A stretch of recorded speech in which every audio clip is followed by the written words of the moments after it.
And what we'll do, we'll have a listen. I think Mr. Newbeck might be on Skype. On not use Skype anymore. On the talkie. On the talkie, yeah. Just stand by, and I'll just set up the facilities here. Ah, yes. And I'll press those buttons there. Wasn't it going? Hang on. Hang on. Stand by. There we are. Good. Rightio. And so that was quite an interesting little discussion about with Mr. Long talking about all that stuff. Yes, that's right. He was. I heard Laurie on there. I don't think I've heard any missions with Laurie before. Yeah, Laurie's been on a bit. I haven't played them back there. 2014, 13 or something. He used to come on a bit. Yeah, I heard him quite a bit on the coffee break, but I haven't listened to the coffee break for a long time because I've been at work, unfortunately. Oh no, you're stuck in the. Stuck in the box. In the box, yes, that's right. So. Yes. Yeah, it's a bit sad, really, isn't it? Stuck in that box. Good evening. It certainly is. Yeah. Oh, hello, Frank. How are you, Andrew? Oh, I'm good, thank you. That's very good to hear your voice. Yes. Dave, when did you get back? Oh, I got back Thursday. Thursday, I think, something like that. Very good. Very good indeed. Yes. Well, how is everyone? Okay, you just talk to Newbeck, and I'll just set things up. Good. Yes, I'm not too bad, Frank. I had a fairly long day, just buzzing around doing things, sorting out car problems, and going to look at bats and all kinds of little bits and pieces, just running errands. How about yourself? Hold on. Oh. Just altering levels here. All right, you dropped out for a second there. Yeah. Okay. It sounds okay there. Yeah, I'd like to turn it back if I can. Hello, hello, hello, hello. Oh yes, I see what's happening. How's that? That's quite good. I can hear you quite well. Your audio is quite noise-free. It's I think that you're coming through better than I've heard you previously. It's very good. Very good. I had a I had a contact on a contest tonight, which I very rarely do. There is a ladies' contest on. Ah, yes. And I contacted this VK3ASE, and she said I had a very nice voice. So I was, good. I was very flattered. Yeah, very good. She told me I could contacted a VK5 before, let alone a YL VK5. It's quite good. I've taken part in a contest. It's not sort of I don't know. Maybe I should do that one day. I mean, you've got to experience all aspects of the hobby, I guess. But there you go. Am I still coming through? I think I've lost audio. You're very good. Oh, it's gone very quiet. Hello? From extremely quiet. Hello? Sorry, I can't hear anyone anymore. I'll just... You've lost the... No, I can hear you now. Hear me now? Yes, I can. I see. Well, I think the dropping out is happening with talkie and not with my thing. Right. No, you're coming through quite strong now. You were saying that you entered into the YL contest, did you? No, I haven't. I never have. I've never engaged in any contests. It seems like quite a frightening, stressful thing. I don't know. I like to take my radio easy. Yeah. It's almost like an exclusive club rather than a sport. To me, boring. Anyway. It's a very boring activity. I used to do it in my youth, and it's very, very monotonous and. It is a bit stressful if you take it seriously. So if you do it at all, the thing is to do it in very moderate doses and with no change. I didn't even keep logs really. I just worked people just for the sake of working them. Pretty mindless, stupid sort of thing to do. Anyway, I thought I'd give these ladies were trying very hard to get someone to talk to them to get the numbers, and so I thought, well, I will do it. And I did. Anyway, the lady who said I had a nice voice said I could work her every hour if I wanted to. Oh, goodness me. So I don't know. Anyway, Yes, I've tried to engage some of my one of my female friends in the hobby. She's doing electrical engineering at Monash. You don't really get many female operators in the radio business. Well, I guess you've got the Alara contingent. This contest being run by Alara, right? And they have an annual contest. And, yes. But I think there are more women amateurs now than there used to be. Yes. It seems to have. And I don't know. Has the sort of number of or the proportion of female engineers, increased at all, or not? I think that it probably has slightly increased. I mean, just looking at the, from what I've heard of the departments back in the day and now, I mean, like, you walk past the engineering labs and there's probably about, I don't know, maybe, it's still pretty poorly balanced, I think. I mean, there's no more than 10% of the class is women still, 20%, but it's still, there's still quite a minority in that department. When I was at uni a long time ago, all the faculties had balls, which is yes. These sort of annual dance type things, and they were run on a faculty basis, and the engineers had so much difficulty in sort of drumming up enough women that they used to raid the arts faculty, which was always teeming with women. And thereby sort of equalise the numbers. But I know that in those days there weren't too many girls in the law faculty, but now they greatly outnumber the male students. Yes, that's right. In science, at least, I think that's fairly evenly balanced. At least in chemistry, it's funny it's a bit of a sliding scale. I mean, you go down the corridor. In the science corridor, and most of the honours students doing biology are female, and then you sort of move into chemistry where it's about half and half. You've got a neutral situation, have you?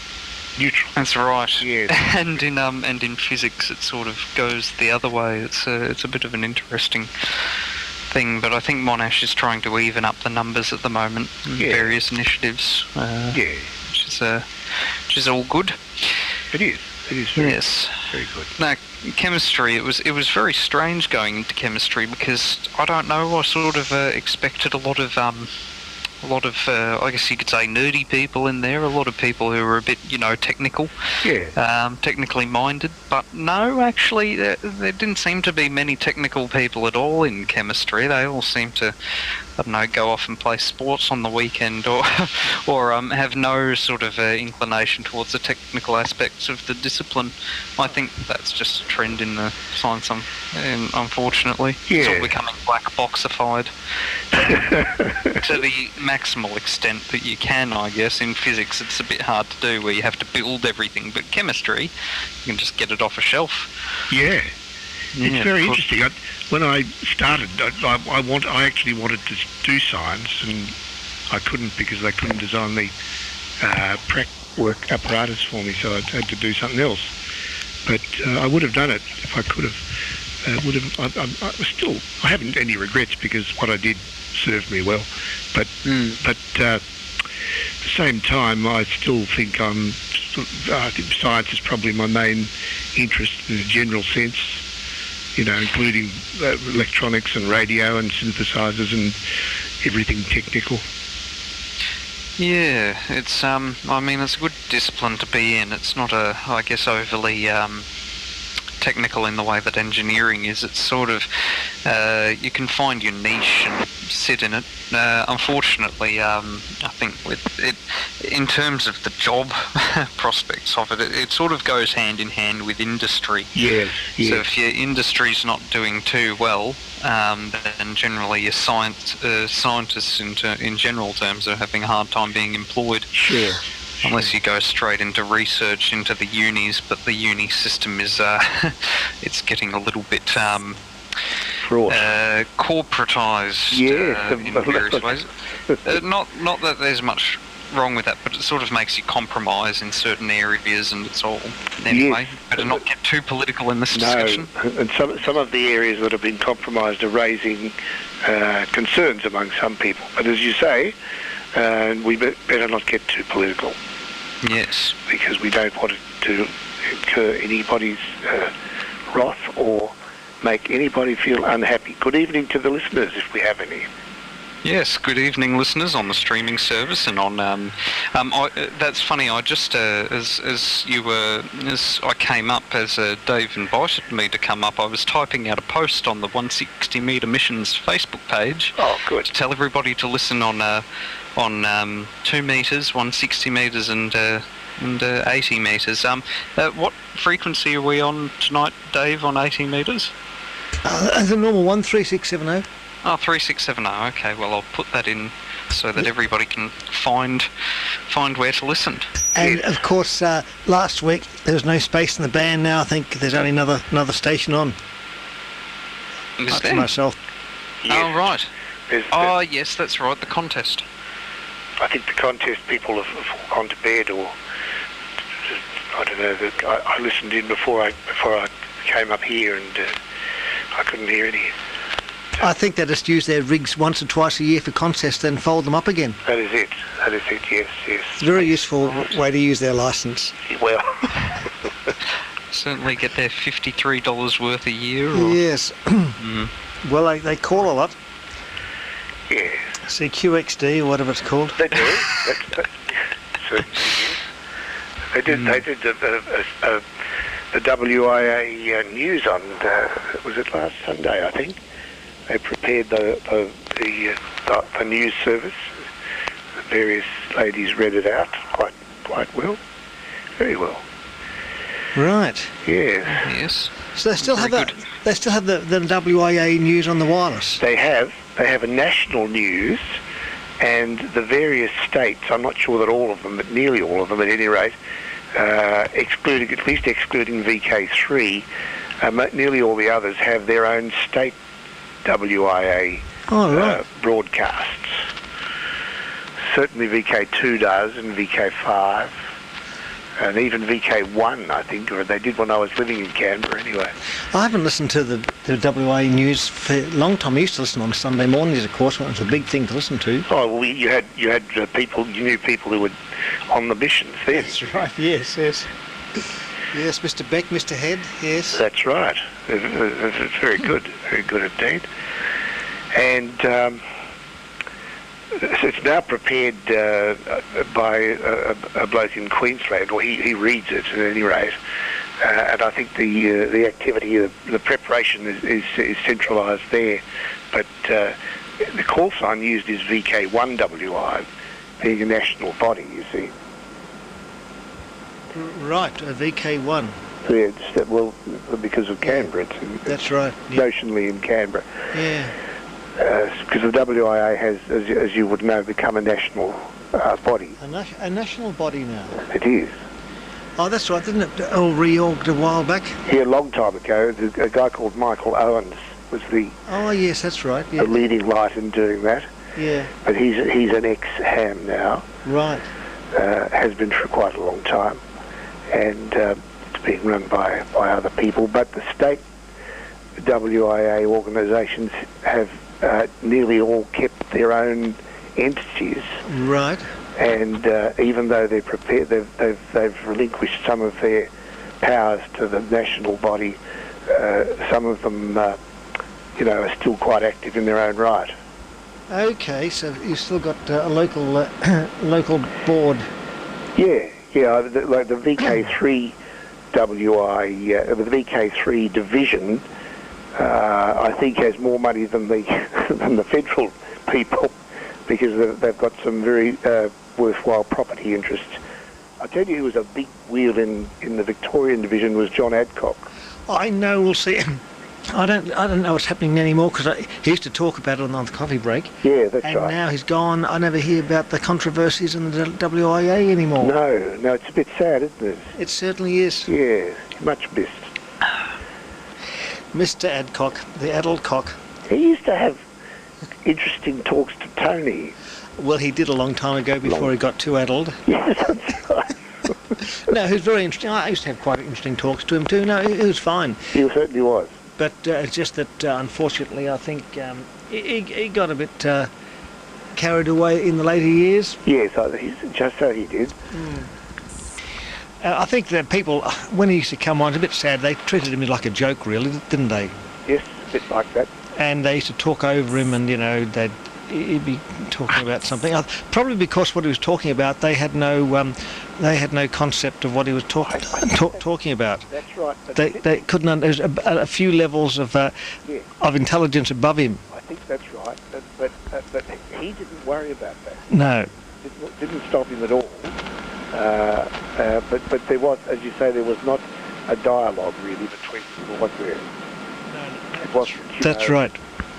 No real exchange of ideas. Now your audio level seems to have dropped right down. Frank. Hang on. We'll fix that. Hello. Is that any better? A bit better. Okay, how's that? You can put it up any more. Yeah, how's that? That's much better. All right. Much louder. Okay. Yeah, fine. Yeah, no, it was a bit sad. I think he'd come up and talk about some theory, and they just didn't understand it, and they just thought he was just an old. Well, they were all old too. They thought he was a bit of a case. He used to write, I think, very learned articles for the amateur radio. He did, yes. He wrote quite a few. And unfortunately, it's yeah. So now no one knows. Has forgotten he exists. Unfortunately. Yes, that's right. He's got a brother, hasn't he? Yes, I did meet him at the Hamfest. The last one I went to when I bought his equipment, his long wave equipment. Oh, yeah, excellent. And I met his brother, and I spoke to him. I said, "Oh, look, I'm good to meet you," because I didn't get to the funeral because I think I was in Flinders Island with Mr. Long. Yes. And I said, "Look, I'm glad to meet you. I've heard about you," and had a bit of a chat. Yeah. Very good. So it was quite good. Is he technical? I don't think he's overly technical. I don't know what he does actually, but I don't think he's. No, he didn't seem to know all that much about the equipment. No. Yeah. So I have a 176 kilocycle transmitter and a 468 meg one. That's excellent, really. And they all seem to work. Are we still allowed to test on those frequencies? Well, I think 176 is still a frequency. That's a frequency. I think Drew used to do that. Yeah, he got it out very well, and it's only 1 kilohertz wide or something. But 468 is used. It's used for mostly digital stuff, but there's a bit of sideband, CW, and even HP's put AM and stuff on. So yeah, it works really well. Oh yeah, it's very good. I used to hear Drew on my little portable transistor. Well, when Drew came on that frequency, he was far stronger than 160. Yeah. And so is HP when he comes on. He's fully quietening. So it's a great band. It's a pity it's not used more, or maybe wider, so we can have more fun on it or whatever. If it was a wider band and he'd come on with AM, I'd persevere with it, but I'm not particularly interested in whisper and all stuff. No. Well, it's no good coming on unless you've got people to talk to. That's right. Now I've got Mr. Newbeck and Mr. Null as well on the line, so I wonder who they are. Oh, yes, hello, Mr. Null. This is Mr. Null. Oh, Mr. Null. Oh, good. I got the gongs. Okay, yeah. Well, yes. Look, we've got a five-way turf talk. Same problems, isn't it interesting? Well, now you're breaking up. Isn't that funny? Good evening. Well, it's interesting. Frank. It's interesting. I've been talking to Mr. Newbeck, and he doesn't seem to have any problems. It must be okay here. Yeah, it's okay. It seems to, maybe it'll settle down. I can sort of copy okay. But, what operating system are you using? Just a Windows 7, I think it is. Yeah. But I did some tests externally today, and it was all fine. But look, I can sort of hear you, and if it gets annoying, I'll either drop off or come up on 2 meters or something. But, yeah. Well, that's a bit sad. Yeah. So, Mr. Newbeck, you run iOS, don't you? You run Mac system? Yes, I'm using Mac OS at the moment. It's just on a MacBook. Seems to work quite well. Latest version of Mac OS, and maybe a couple versions behind. Interesting, because I couldn't make the I'm sorry, I'm hijacking the conversation here. Look, we can No, continue. go ahead. It's not Hey, you're fine. just talky fare, but no, I didn't have any success on portable devices, Apple devices, with it. Right. But, I don't think that I've ever gotten it working on iOS. I'm using my MacBook at the moment with a headset that I've stolen from the Xbox. That seems to work quite well. I've never gotten it working on any other Look, operating. I've had it working on the iPhone 5. Both ways seems to work fine. yeah, okay. Yeah, I tried it on a couple of iPhones and iPad today without any success, but who knows? It's sort of working okay. Yeah. That one's gone. Yeah, there's someone else come up. I think we've got anonymous Yes, that's as well. me. I've done something funny. I've Oh, come up on 2 devices. Oh, it still seems to be working anyhow. Yeah. Oh well. Okay. I'll put 45.3 on if you have to transpose to that. So I'll just let you. Yeah, it'll have to be 45.275, I'm afraid. Oh no. I don't have 45.3 unless I sit down and digest this moment. I can go down to 144 point something. No, I've got 2 sets. It's just that. Oh, I see. it means Okay. I've got to go out and program the other thing. So. Okay. So you talk amongst yourself while I take 10 minutes to do that. Not to worry, but I don't know if it's going to be sustainable. It's breaking up a fair bit, but that's the way it is. Mr. Newbeck, how are you? Yes, not too bad. Did a bunch of things today. Oh, actually, that's something related. I went to visit Chris today. Oh, did you? Haven't seen him in a while. Yes, Great. dropped by his place this afternoon and spent some time talking about 6-metre radios. He wants to get onto 6 metres, so Oh, good. I gave him a 6-metre rig. Very good. In fact, I gave him 2, but he has to find one that works. And I've just been collecting these SEC radios. They're all synthesized rigs, sort of like FM 900 style things. But they're made. I think I might have seen one of them. Yeah. Yeah, there was a box of them at the last Cranbourne Hamfest that I bought. I've just been That's right. dispersing these 6-metre radios. They work very well. He's obviously trying to get sort of hi-fi audio into the thing, and we were having a look at the schematics earlier today to try and figure out, without much success, where to do that, but it's only a matter of time. You might just want to probe around and see what happens. Yeah, that's right. I think that there's a test point on the main board that you can inject audio into, and you should be able to bypass the preamp and all that. Yeah. I've got 275 up if you want to come Thank on you. that. Yeah, we'll see how it goes. Yeah. It's sort of working. It's just breaking. 6 metres is a pain in the arse. It's got none of the benefits of VHF, none of the benefits of HF, and all the disadvantages of both. It needs a massive antenna. It gets into everything. Sounds like it's not your preference. No, it isn't. Its propagation is not predictable. It's just crap. And I used to. The first thing I came on was 6 metres, and with C42s and things.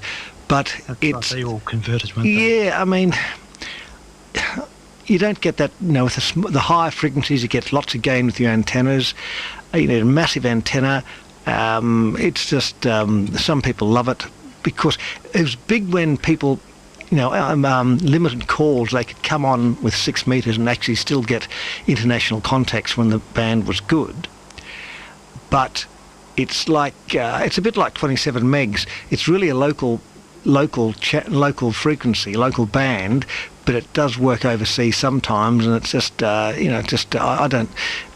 like either local stuff or long distance. It's just a compromise as far as I'm concerned. Well, some people enjoy the vagaries of these things and the unpredictability of the technology and the. Yeah, I know a few people said, "Oh, why don't you come on 6 or listen on 6?" Well, no, thank you. I've already got enough bands I'm listening on. And they're much easier. You pick up a lot of mains noise and buzz on 6 metres. It's not as immune as 2 You metres used or to do it, though, UHF. didn't you? You used to do it years ago. Yeah, and it Or was the branch did it. the branch had 6, but it was always hissy and crackly, and it's all the problems of UHF you can have, run a few watts on a beam antenna, and it's fantastic. It's immune to a lot of noise. I caused TVI on 6. When Channel O was on, it was hopeless. It's caused all the TVI. Wouldn't be such a problem now. Oh, it did cause me some issues when I was testing this radio. It completely blacked out all the digital TV reception. Now, this is this is a major problem with 6. It's the most interference-prone band of any band. It's just obviously the resonance and bits of wire and stuff. It just blocks out everything. It's just hopeless. So that's why it's probably one of the reasons it's not that popular. I think my speaker wires were making half-wave dipoles for it to run through, and I was getting it all through my audio system as well. Yeah, well, when you think a lot of wires are about 6 metres long, aren't they? Well, 3 metres anyway. Yeah. What divisions thereof? Yeah, so I think it's... I've got a 6 metre set here. You can have Andrew, or I'll throw it in the dump master. It's a Phillips thing. Fun to play around with it for the sake of it. That'd be great. I've never used that band at all. Oh, it can be fun to just muck around with it for a bit. I think it'd be crap. I get that vague impression. Yeah. Well, I should Not have... holding back there, Dave. Dave, you should have told me all this before I accumulated 4 or 5 of these radios. Oh, I did a few months ago when you were over They're all here. identical. I said there was a crap band. You did, didn't you? It'd be far better to concentrate on VHF or UHF and all that stuff is ancient. It's those old taxi phones and things are just like. No, yeah. It's the sensitivity is hopeless. The wide bandwidth things, they're just, they were great in 1970 or something, but sort of moved on a bit, I think. When you can buy a Baofeng, probably with 6 metres in it, for about $20. In fact, I think the 817 has 6 metres in it. It does. Actually. I've never gone above 817 does have 7 megs in the thing, but it has got 6 metres, but I'm not going to use it on that. Yeah, so... all to the good. So what sort of antennas do people use on 6, usually? Dipoles? Verticals. Yeah, vertical normally. I know that the branch had a vertical dipole attached to the side of his tower. I've seen a photo of it. I have this sort of flower pot antenna thing, which is sort of, I don't know, you could call that a vertical dipole. Yeah, look, the branch used it because in those days you could buy cheap Army C-42s, B-47s for $20. But that's the only reason it was used, because it was cheap, and then you had to run the C-42s off 24 volts with bubbling rectifiers and oil, and it was just or car phones with screaming inverters in them. I reckon there's probably... I get the feeling there's a weird little community hiding away on 6 metres. People who there probably listen to it constantly, and they're completely forgotten by everyone else. There's the crossband alternative universe that exists. There may be a parallel set of crossbands on 6 metres where there's there's similar robust discussions about... Well, you can try it out and see what you hear on those You give us a frequencies. 6 metre report each week. Well, that was the thing. I did put a call out. I keyed up a repeater. I said, there's a repeater there, just playing around with this radio, and somebody called back. It's like, geez, this person must be probably desperate to hear anything. So they called me back really excitedly. Oh, someone's on 6. It was quite good. Yeah. What was your reception like? What was your experience? Mine? Did the repeater work okay? It did. It was pretty scratchy and terrible, but then again, the antenna was only about 2 metres off the ground, so it was better than what I was thinking would happen. Managed to get over the hill okay. But yeah, that is the problem, the antenna. The thing's about 3 metres long. Is Lionel's 6 metre page still up? I believe it is. Okay. He was really keen. Yeah, you can read it. You can learn a lot on that, I suppose. He had a beam, didn't he? A 6 metre beam. Yeah, I think it was his main interest in... a 6 and 160 were his main interests. They were. Yeah, I think it was. I remember him talking about it a lot. Yeah, but I know nothing about the band at all. It's completely off my... Well, that's a good way to stay.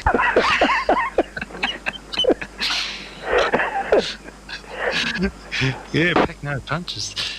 Yeah, well, And look, if you live next to someone 6 metres, it's just getting into all your audio stuff and your TV and into your everything. It's just... get into the turntables. It does. It makes you go fast and slow. It's the pickups. Yeah. Yes, well, no one's complained about the mast yet. I think that if I did put that antenna up, which I was going to do today, but taking that mast down is just a nightmare. I think that nobody's complained about it so far, but I get the feeling if I start blacking out people's digital TV, then they might say, oh, wait, that thing's about 3 metres taller than it should be. Oh, you get booking into that. Your council's very bad. Yes, they are. I'm pleasantly, I'm happy that they haven't noticed yet that it is slightly higher than it should be. Not that I said that. I think people tend to get used to it very quickly. There's probably Yes. power poles and cell phone towers nearby 100 foot higher, and they're more ugly. Yeah, that's right. It's barely taller than the house as well. I mean, a double-storey house, you don't really notice. It's like No. a drain pipe. That's right. Until you start putting 6 metre antennas on it, and people will see it then. Beams and stuff. Well, the 6 metre antenna's made out of electrical conduit, so I put it up the top there. It'd be bending back and forth about a metre each way in strong winds. So Oh. yeah, it's big helicoptering around the top. Yeah, that's the trouble with those things. Yes. Yes. Anyway, so I don't know, experiments. I might, gentlemen, I might come up on 2 if you don't mind. Okay. Yeah, just stand by. Yep. Fine. Yes. So it was quite good hearing that bits of that Bill Seavers discussion earlier. Oh, in the yes, replay. but I made my own valve. I used a vacuum pump. The filament, a 6 or 12 volt battery. I used fuse wire. Used fuse, what didn't last very long. I met him once. Bill Seavers. I did when I was a kid in Yeah. the shortwave listeners group area of the was a branch of the WIA. Yep. And I joined it when I was 12. They organised evenings at Ham's Shacks, and Bill Seavers had one. And I went there with my dad, and we got lost trying to find it, Yeah. but we found it, and I had a few contacts there Right. with Mr. Bill, with VK3 Charlie Baker. VK3CB. Yes, CB. And did he sound like he did in that tape? Oh, yeah. Really? Absolutely. Really, a voice from 1930. Yeah, no, absolutely the same. Ah. Yeah. Yeah, he's a very friendly man. There's not, he was, but very, very, very like that, and very much of his time, Yeah, yeah. But, he was hospitable and showed me how things worked and stuff like that. Ah, So- I don't think I've ever met him personally, but yeah, because he was one of the original breed of amateurs back in the 20s. He was. He absolutely was old. Even when I met him, he was getting on. Yeah. But he sounded as though he was. But nothing wrong with that. No. Yeah, I'm on 275, Steve, if you're trying to dial in. Yeah, well, that's interesting. So Mr. Bill Seavers, he used a vertical pump to get the vacuum. That wouldn't have been Yes, much wasn't vacuum. strong enough. No, I can imagine. Too many electron molecules left in the tube, I should imagine. That's right. That's right. You want something much stronger than that. Yes. I think like the early valves didn't have much of a vacuum, and they were working almost on a different ionising principle, like the low vacuum valves. And they thought it was better not to have a full vacuum because they worked better in a partial vacuum. Yes, you need a little gas to help them along. Yeah, and basically they were not very stable, and they sort of worked from some other principle, really, almost like a Like a neon valve. bulb with a bit of amplification. Yeah. So that was a good excuse. Mr. Fleming didn't quite understand. None of the valve people understood what they were doing, really. It must have been very satisfying, though, the way that they were able to make their own condensers and Yes. and their own, resistors and other things. Sure, there'd be a difficulty with valves, but a lot of things they did make. Oh, yeah, look, resistors and capacitors, tuning gangs, coils, of course. In fact, you could make everything. It's just the valve is a complex thing for the time. Like as they were saying that discussion there, you know, it sounds a very easy principle, but put it in place. Like you could say a transistor is very easy too. It's just get some solid state stuff and stick it together, have a junction and it'll amplify. But Yeah, that's right. It took them years to get the purity and get it working. That's I right. think Steve's up on, is there a signal there? Maybe it's just not up here. Hang on, there we are. Yes, here we are. Good, okay. Yep. Is that all right? Yeah, it's sort of okay. Very noisy, isn't it? Yeah, it's just... I can back off. Oh, that's not... I haven't done anything since last night. Well, sounding good last night. Yeah, I haven't even touched anything since. Yeah. There we go. That's probably the best I can do. Okay. But I can change the graphic a little bit if it helps. Oh, I just had a few more mid-highs in. Yep. Okay. Mid-highs. Yeah. There we go.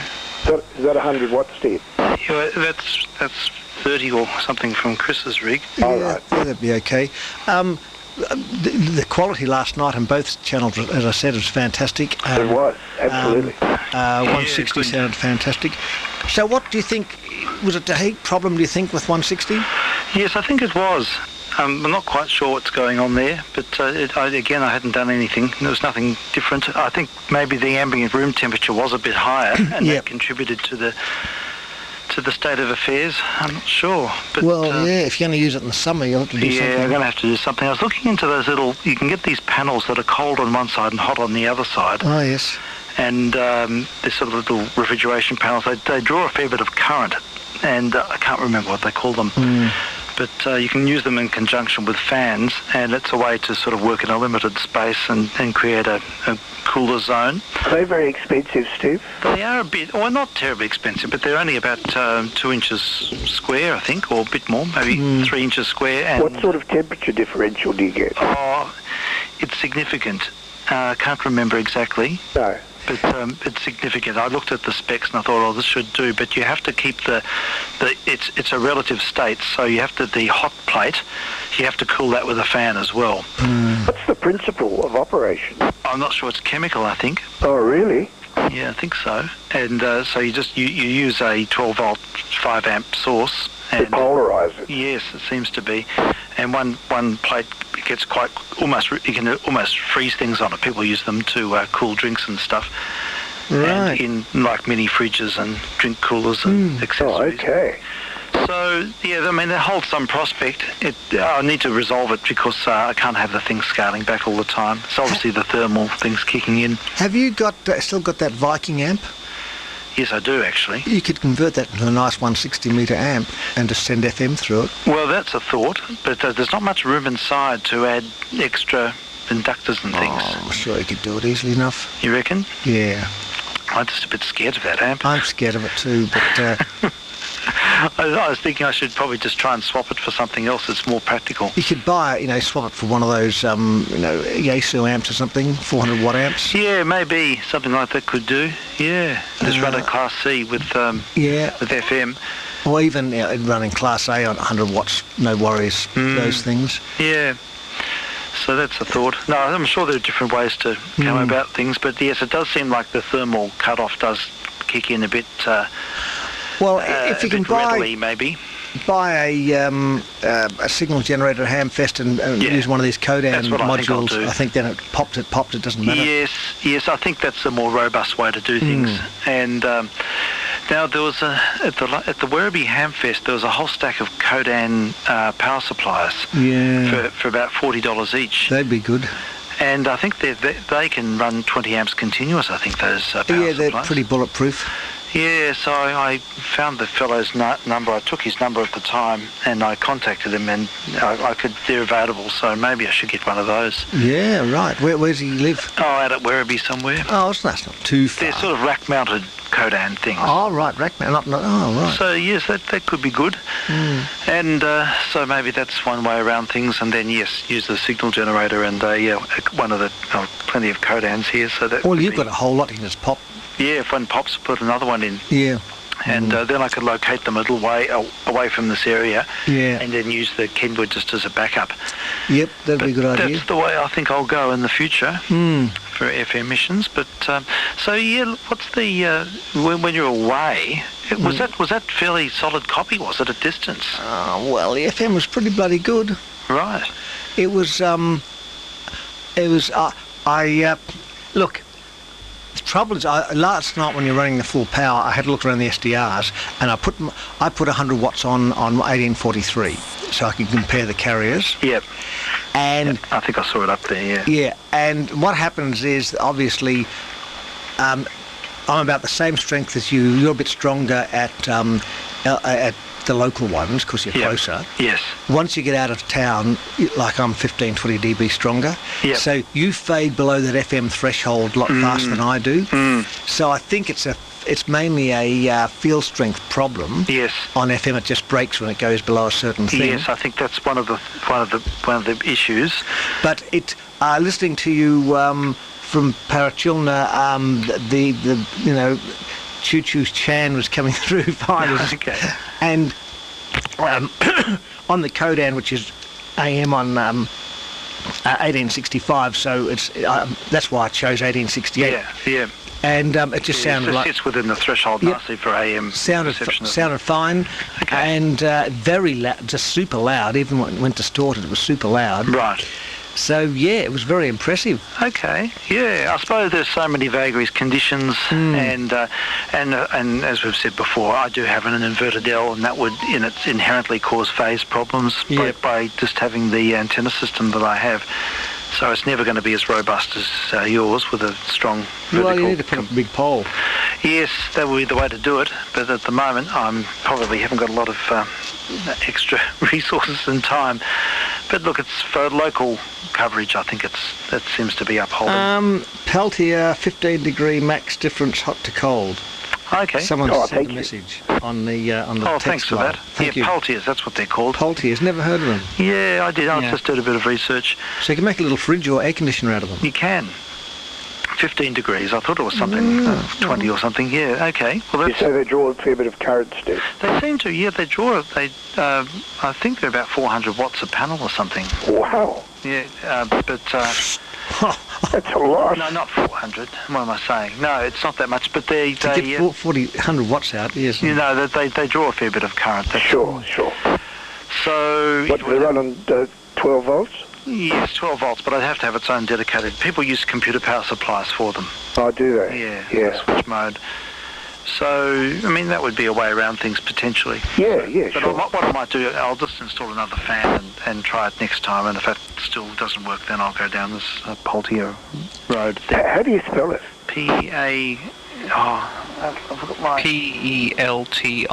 Yeah, that's it. Thank you, Peltier. That's it. I can't spell, so thanks for that. I shall look them up. That's right. Peltier devices, there was a circuit published in Silicon Chip probably about 15 years ago for a little fridge that you could build with them. If you strap a big heat sink on one side, the hot side, and you put the cold side against whatever you're trying to cool, it works quite well. Sometimes you can pull them out of those fridges. Like, you find them trashed on the roadside, like in-car fridges that run off a that's what's in cigarette them. lighter. Yeah, they use them in car fridges, do they? Yes. Okay. So you might be able to find one in hard rubbish. In fact, they're about $20 a panel. They're not outrageous. Oh, that's yeah. To buy them, they're pretty. I thought you were talking hundreds. Oh, well, no, it wouldn't be hundreds, but I'd probably need several panels. Several, yeah. And then maybe fans as well. So, but look, I just have to think about a practical way to implement it in a constricted space. You could just put the Kenwood and get a bar fridge and put it in there. Yeah. It's funny you mentioned that. I did think of that. Yes. That'd be very good shielding as well. Well, it would. Now, the thing is, you've never had that happen before. Maybe you've had the antenna's got SWR and it's cutting down on that. I checked all of that. And because that certainly does scale back the power. There's a protection circuit for SWR. But no, look, it seemed to be okay. And then I thought maybe it's since I patched directly into the balance modulator, it's created extra stress or done something else. But I think it's just the ambient room temperature was higher. Yeah. That first week when we tested, the first couple It of was weeks freezing, was wasn't it? really, really cold. So that's just something to look out for. It is. So it won't work in the summer, will it, like that? Well, unless I resolve this, I find a different way to cool things. But by then I might have found an alternative with the signal generator, maybe. It certainly, I think it's improved the quality. It was good anyhow before, but going straight in that other jack it sounds really good. It bypasses the amp with all its processing, so I think inherently it's a better thing. There's still a couple of capacitors. I was looking at the circuit. Yeah, there's super bass in it, though. I was listening to that music you were playing. It was just on the big speakers here. I had 2 meters in one and 160 in the other, and it did sound pretty good. Okay. There was certainly super bass there. Okay. Oh, that's encouraging. Were the highs causing sibilance? I couldn't hear any splats here. Well, that's probably because you're able to resolve the high frequencies. It could be. Was that the splats on 160 or 2 meters there, Frank? It was on let me think. It was on 160. Right, okay, it could have been that. Of course, listening on 2 meters was almost perfect, and Yes, even 2 meters listening was perfect. on unmodified radios, that sounded really good through that. So it sounded, you didn't get the full response, but it sounded very good. Certainly did. Yeah. Okay, well, at least it's good to sort of be, moving in the right direction. Yeah. I think there are very real advantages, certainly for me, as far as listening, as in having the one medium, the one, either all AM or all FM. Yeah, well, in terms of presenting stereo material, and there would be a consistency there, and for local coverage, as long as I'm not sort of splattering all over the place and creating, spiro for other people who. But look, no one uses 160 at 11:30 on a. It's no wider than a good quality AM signal. No. In fact, it's narrower. So. Okay. Yeah. I wouldn't worry about it. But it's not going to being so loud. I'm, just one if it's yuck, if it's garbage, Well, the trouble is, if there's phase distortion, people are going to hear garbage anyhow. Yeah. You get phase distortion on AM. Yeah, you can. You certainly do. But, look, if it's partly intelligible and if it offers something for someone who's, when the conditions are right, I suppose it's not so bad. Well, I was listening from Freeman's Reach and the other one near Canberra there tonight to my missions, and when it was good, most of the time it was really good, and it faded out to garbage and back to really good again. So it's not bad. Yeah. And I've done tests. You go to AM. It's a different sort of fade. It fades out and gets noisy and crappy, but you don't get that sharp cut off. But, it's one's compromised to the other. Like, it's not really one, what's best. Because when it's good, it's really good. Yeah. Look, they all have their positives and negatives, so it's just weighing up these things, and people know what they're in for, I suppose.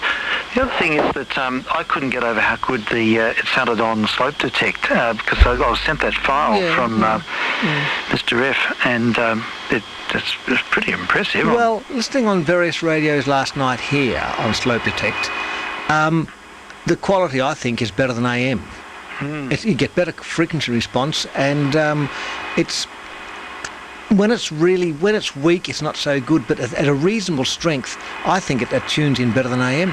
Interesting point. In the older radios with not a sharp cut-off. That's right. When you've got a sharp cut-off, it's crap. But if you've got a older sets, and a lot of people just use older sets, so yeah. And even like a Kenwood, the 440's got a beautiful wide AM set. It sounds, AM slope on that sounds fantastic, but you don't need it because it's got FM anyhow. It's got FM anyhow, yeah. But there's plenty of sets of that type. Yeah. In fact, they'd probably be in the majority. It's only the new ones, really new ones. Yeah, for sure. I use, often to listen to you, I use the Yaesu FT107 to monitor, and I've shorted out the AM filter in that because it was too narrow, so it's just wide open, and that's just perfect. It just sounds like FM, sounds marvellous. Yeah. So, is Mr. Beck still there? Yeah, I'm still here. I thought he might have been, I did try slope detecting your transmissions last night, Steve. Okay. And a little bit harder to pick up. Okay. I mean, on the I was just using the converted AM set that Mr. Sue gave me. That's a crap set. I'll give you another one next time I see you. Oh, okay. It's not. I'm good. always after these. It usually works quite well on AM, but yeah, it was very difficult to pick out of the noise, and usually I can get Steve fairly but don't forget that for much of the transmission I was running only 30 watts. Right. So it only picked up in the after about 1 AM. So that was the problem. As you probably heard, the thermal regulator came into play and throttled the power right back. So I've got to find a solution to keeping the set cool. Get a block of ice from the ice man. Well, that's what I did. I went to the fridge and got an ice pack and shoved it round the back. Really? You said you were going to do That's what I was doing while the Edwin Duff record was playing. And eventually it sort of cooled it down and the thing picked up. Yeah. So yes, I used a couple of ice packs. So yes, it wasn't far removed from the bar fridge. Yeah. Now I heard you guys on last week on 80. Right. But there was no missions. No, that's because the band was wall-to-wall contest. That's right, but I did hear you talking on 80. Yeah, on sideband, yeah. I've got a recording of that somewhere. Oh, really? Okay. Yeah. Which, it's not very good, it's just off the SDR. But Did you copy Dave okay, Andrew? Sorry? You were able to copy Dave okay? Only just. It was barely getting through on the SDR. I wasn't listening locally, I was listening on Paul's SDR. Right. But you and Steve were coming through quite legibly into that. But Dave, you were about a readability 3. Right, okay. Yeah. I had very good copy on Dave here. So did I. Yeah. So you were certainly getting through. There was no problem. Yeah. And yes, that was a bit of a fiasco, wasn't it? Thank goodness you had phone contact. That's right. Otherwise, like, the thing is, when that guy was calling CQ Lighthouse, CQ, and I gave you a call, and he says, frequencies in use, this is a contest, blah, blah, blah. And I thought, well, if I don't contact Steve, the frequency will be in use soon, and you won't be able to do what you're doing. And I thought, well, he's such a prick. You know, good luck to him. Yeah, sounds like he was a bit officious about it all. And then I went up the railway line, and there was a signal. I was able to call home and get someone to, which is very rare because it's a fairway that's only a microcell at Parakilna. It's only meant to go a few hundred metres. And normally there's no coverage at all where I usually go. But this time there must be an inversion. Who knows what was wrong? But there was a bit of coverage, so it was amazing. Well, the planets lined up for you. Yeah. Yeah, well, just as well, because it was I've never seen the band like it. It was just... It was wall-to-walls, carpeted. Yeah. I put up the antennas, and I had the code down on 1865 AM, plugged the antenna in, and just sideband was coming out full blast. I thought, what the hell is this?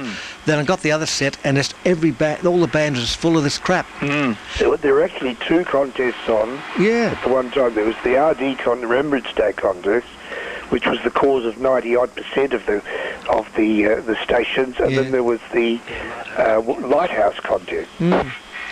It's interesting, normally when the RD's on, it doesn't worry me, particularly on 80 because it's a big enough band, they all go down the other end or whatever, but this seemed to be a really big do, everyone was out. I think a lot of the people that would normally go on to 40 had gone to 80 because conditions were so bad, there were hardly anyone on 40. Is that right? That's an interesting point, because it's unusual to see the band that full. Yeah. I'd never seen it like that. No. But at least we found a spot up the top. That's right, yeah.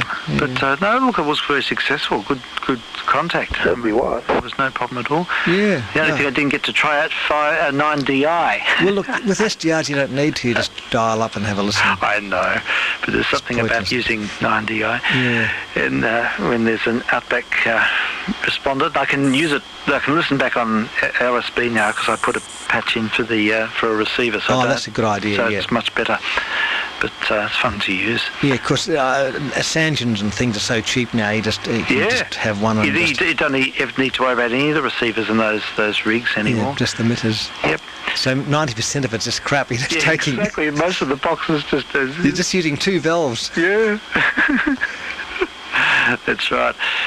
Anyhow, so the trip worked out well. You got to the you got to visit the gorges, didn't you? And yes, I must admit I'd missed out on Depot Creek, but yes, that was on the day. cards, but you didn't get back there. No. Yeah, look, walking along creeks it gets a bit tedious after a while. It's pretty hard on your ankles. It is. It goes like a 15k along a creek. It's nice. You think, oh, this is nice, but it actually isn't after a while. Yep. And the hills are so steep, and you've got to watch every step, I suppose. You can't. Yeah. Well, if you sprained your ankle down there, I think you'd be in a bit of a problem. You probably would. Did you carry a sort of a mini transceiver or something in case there? If you're in the middle of a gorge, what's a mini crank? Yeah, it's not going to do much, is it? Maybe an EPIRB might work, but I mean, I took the phone. That's all. Mainly, I just used. I'll tell you one good thing.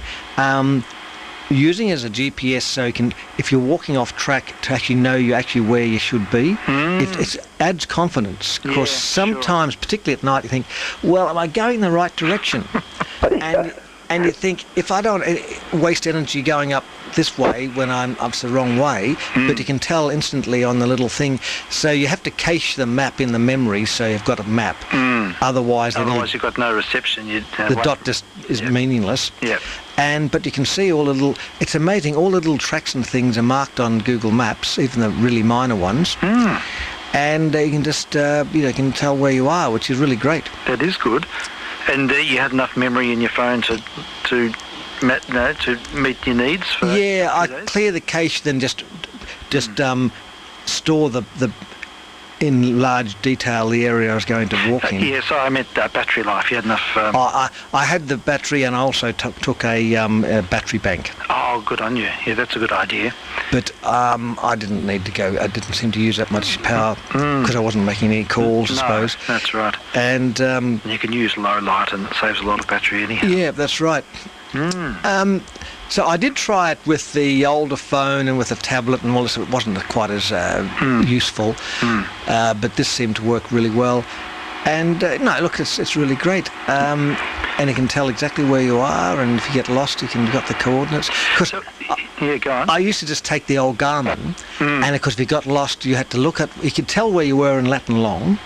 Then you had to get a proper survey map out, and then I always get this mixed up.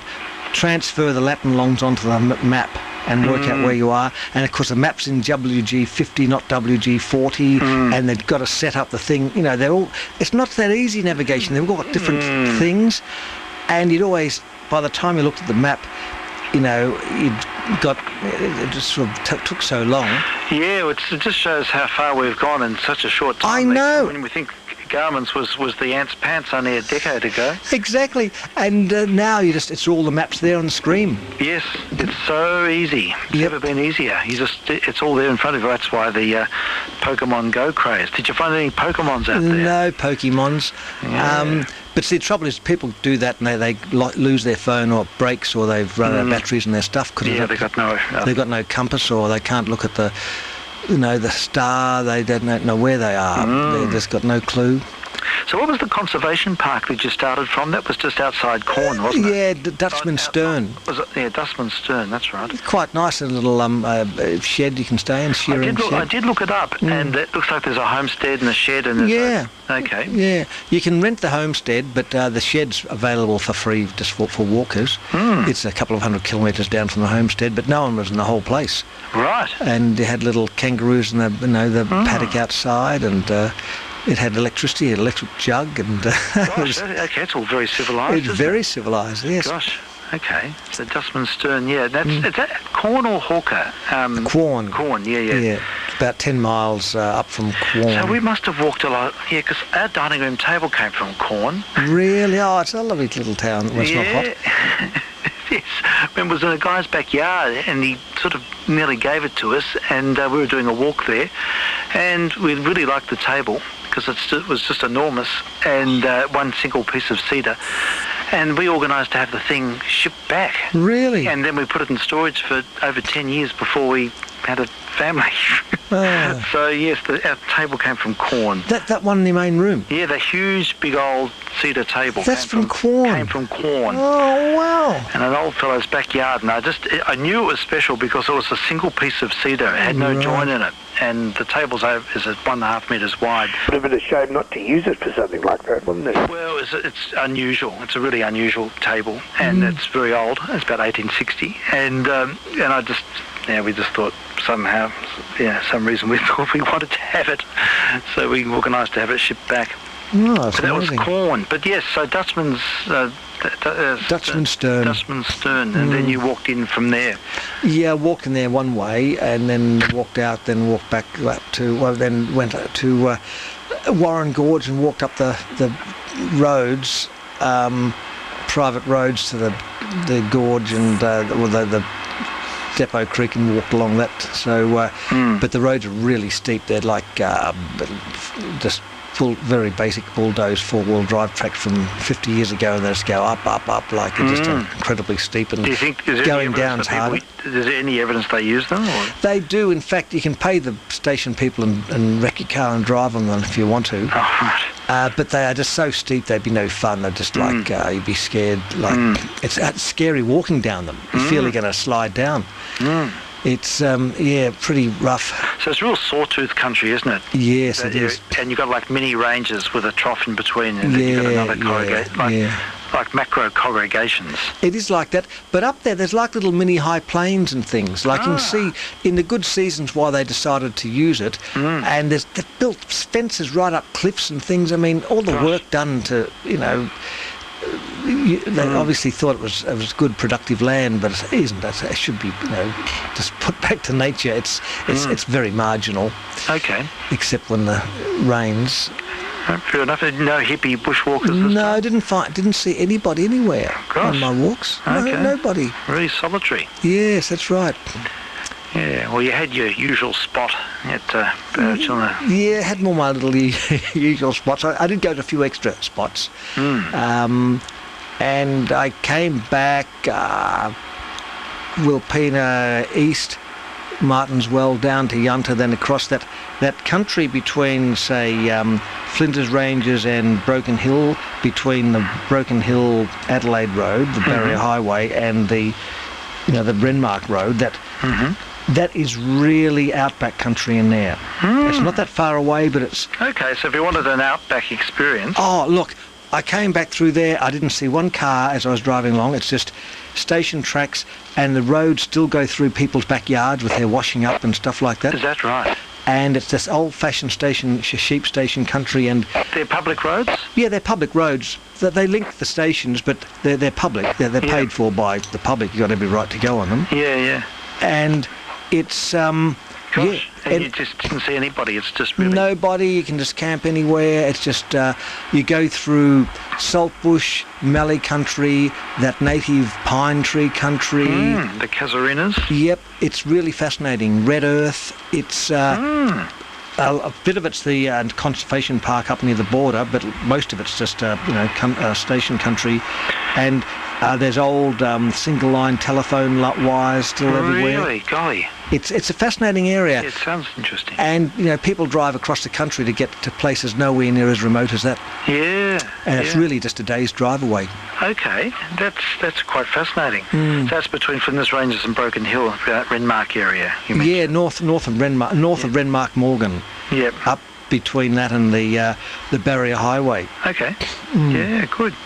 No, that sounds most interesting. It'd be good to visit that area. Oh yes, and the roads are quite passable. And east of the Flinders Range is a Muttaburra Plain. Well, there's no roads. You look at there's just finishes. There's nothing. So I think it's just a dead man's zone. I have driven through there. The roads just get to nothing. The stations get less, and it's just like a big area of nothing. It's just so bad. No one wants to go there. Ever been there? Have they had much rain in that area? It was beautiful and green around Quorn and Hawker maybe. But as usual, once you went past that, it got a bit dry. Yeah, that's the way of it, isn't it? That tends to be a bit of a Goldilocks zone around Quorn. The Wilpena looked pretty green. It was pretty nice there. Okay. But sort of north of that was back to its same old. You know.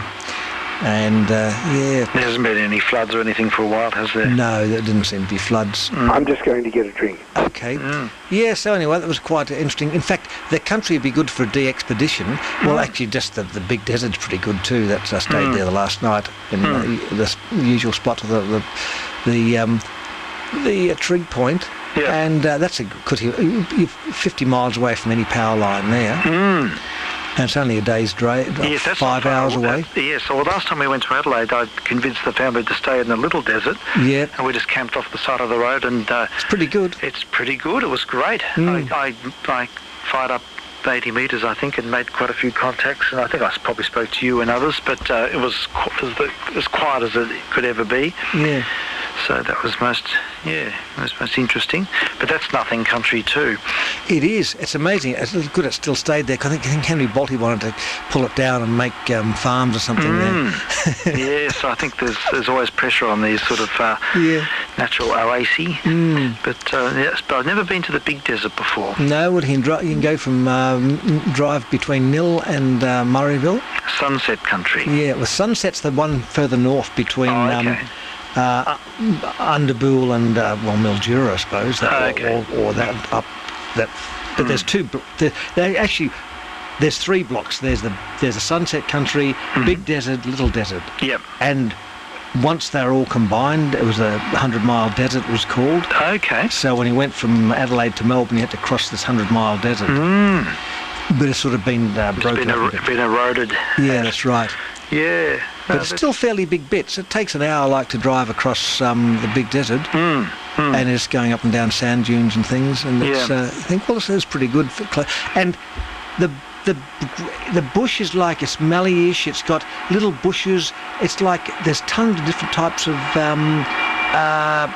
little plants. It's almost like a little botanic gardens in sand. Okay. You've got all these little bushes and different things. And I'll have to look up the book and see what plants they it's are. probably a really complex ecosystem. It really is. We underestimate desert ecosystems. They're fascinating, and they are complex worlds, but we always looking for sort of bright and obvious things. Yeah. But I could do a Harry Butler. Remember Harry Butler? I do remember Harry Butler, yes. He used to like deserts. Yes, that's right. I saw I've got the Harry Butler book here. Pulls a crocodile out of a hole or something. That's right. I met Harry Butler once. Did you? Have I told you the story? The Harry Butler story? What's the Harry Butler story? I was working in Broadcast House, Narrowcast House in the city, and I think it was a Sunday, and they had a car before they built the outside switch room. There was a big car park outside Studio 307, and Harry Butler must have been doing some work, and he came to the studios there, and he parked his Land Rover in the car park, and he had to do work on his Land Rover, and he'd broken his axle or something. Oh. And he set up the jacks and everything, and he pulled out the wheel, and all the oil from the differential flowed all across the driveway. Yes. and he was really like Len Bedell, Was he? Yeah. And I went out and said, "Oh, g'day, how are you going, Harry?" And they said, "Oh, yeah." And I had a bit of yarn to him and helped him, jack the thing up and do stuff. So he was just treating it like the side of the road on the Gun Barrel Highway or something, pulling his Land Rover to bits with oil just dripping everywhere. Oh, that's brilliant. Yeah. Would have been worth a photo. He had his boat on top of the thing in case he gets in a swamp. Yeah. Excellent. With his Series 2 Land Rover or something. Yes, it would have been something like that, I think. Yeah, very good. Oh, that's a great story. He sort of went right off the map, didn't he? I think he... didn't he sell out to the HEC or something like that? I think he was consulting to businesses on environmental issues or whatever. Yes, and there seemed to be a conflict of interest by some groups. Some people thought that. Yeah, but he sort of suddenly disappeared. I used to enjoy his programs. Very good programs. Yeah, he always found something, didn't he? Yeah, he did, yeah. As I've often thought, did he plant all those animals there? he possibly did, Probably did. Yeah. But anyhow, it looked very convincing. Well, that's a great story, yeah. Just pull your Land Rover apart in the middle of the city. That's right. Yeah, no worries. Yeah, why not? He was all set up for it. Yeah. Had all the tools. Boiled his billy out in the thing. Yep. And campfire. Yes. On the steps. Steps at Broadcast House. Yeah. put up a teepee. I watched the film of the demolition again the other day. It suddenly popped up on my screen, and you see them wrecking the steps. Oh, those steps being pulled up. And the cottage collapsing. Oh, they get a little jab. There's 1,000 years of history just gone. That's right. It gives the wall a nudge, and down it chimney goes. comes. It was opportune to be there just the time they knocked down that cottage. Yes. Which is the most historic part of the whole thing. That's right. Well, that was originally the residence for the cathedral, I think. Yeah, it was. Yeah, so but quite a story there. But, it's black band, unfortunately, on the on that Facebook page. Oh, yes, gosh, okay. I can't mention any of my videos anymore. It's been black right. band. That caused a controversy, didn't it? It certainly did. That's Hello Turf. Hello Turf. That's what it is. People broadcast house. Please take this note down. Please take it down. It's disrespectful. I found some other part of a while back. I found that thing he sent me, and it says, "This is disrespectful for the staff. I want it taken down right away," and all this stuff. Oh, it's madness. Yeah. Oh, such a pathology. He must completely live in the past. I think he must. Yes. Yeah. Oh dear. Oh dear. So is Mr. Newbeck still there? Mr. Newbeck is still there. He better say something. Yes, I'm still here. You talk to Mr. Old Steve and old butt out for a bit. I'm not old yet. No, but Mr. Newbeck, have you thought any more about the potential of planning or subterranean exploration of switch rooms and such? I have considered it. Sorry, I've been drifting in and out because I had a long day. But yes, I was thinking about this. I was actually talking about this the other day because the location of that switch room in the video should be such that it might still exist. However. Well, yes, that's right, but I did look into this not long ago. The problem with doing any of those tunnels in the city, and there are quite a few of them, is they're very heavily secured. So to do them without legitimate, and it would probably be quite a few hurdles to jump through to get legitimate access. You need the requisite yellow vest with the Melbourne City Council emblem on it. Yes, you need because part of those tunnels form the not quite the communications infrastructure, but they're sort of in the highest tier of national security. Certainly wouldn't want to try it without getting the official okay, wouldn't we? Oh yeah. But it was I think it was doubly dodgy when it was looked at because I think that it's occupied now by the law courts. Oh really? Yes, I think that the site is now occupied by law courts, so that'd be particularly well secured. Yeah, well, then again, you could probably call their bluff more successfully. I realised I had the telephone connector on, and that's why I had all that noise. So I've switched it off, and I think it's sounding a bit better now. Okay, so... look, I often wonder, because I was walking past a little while ago, and there was a plate on the footpath which had that look of potential subterranean access. Is this in the CBD? Yeah, right where Broadcast House was, and it's an old. It's just an access plate. It's probably a PMG pit or something, but it looked a bit more than that. And my imagination started to get the better of me, and I was thinking, well, maybe there is some. Something. Was it one of those shiny stainless steel ones? No, it's an old one. Oh, okay, because the shiny stainless steel ones, I think they're lifted on a series of hydraulic struts and require 3 keys to open and cost about $10,000 a piece or something, and those go into the Telstra tunnels. Oh, do they now? Okay. And they're all well alarmed. But the older style, if it had something like MCCES, the Melbourne City Council electrical supply on them, that'd be very interesting because that would contain probably the old cable tunnels from Spencer Street Power Station. Okay. Well, if you're walking past the county court, have a bit of a sniff around and see what you think, because there's a few datum points you can get from that video, like the tree, and there are you can work out your axis as to where things were, and you can make that judgment, perhaps. Might be worth it. Yeah, I'll need to look into that again. I mean, Yeah, watch the demolition video, because that's what sort of came to mind when I saw that. But it's an interesting one. Yeah, there's a few videos of broadcast house-ish stuff with different views of it, which might be worthwhile having a look at. Yeah. So they saved the freeze, didn't they? The freeze is up in the ABC building now. Yeah, I think so, yes. They took that out. Yeah. I saw the AWA freeze when I was up in Sydney not that long ago. I went to AWA House. That was on my lovely building. Yeah, it was on my bucket list. I went there and walked through, and there was this gallery of Indigenous art, and the fellow thought I was very interested in the art, and I was only looking above the art at all of the Art Deco figurations on the wall of AWA and figurations, but I wasn't looking at his artwork, so I think he was a bit disappointed. Yeah, last time I was in Sydney, I took all photographs of that. It was at night time, they all lit up, that big, and the tower all lit up. It's funny how the tower's sort of dwarfed by all the other buildings. It is now, and I've got over my keyboard in the room here, there's a photograph of that building on the wall. Okay. Out of a book, I think I ripped it out and put it in a frame. Might have been out of Radio 1. It could have been. Now there's a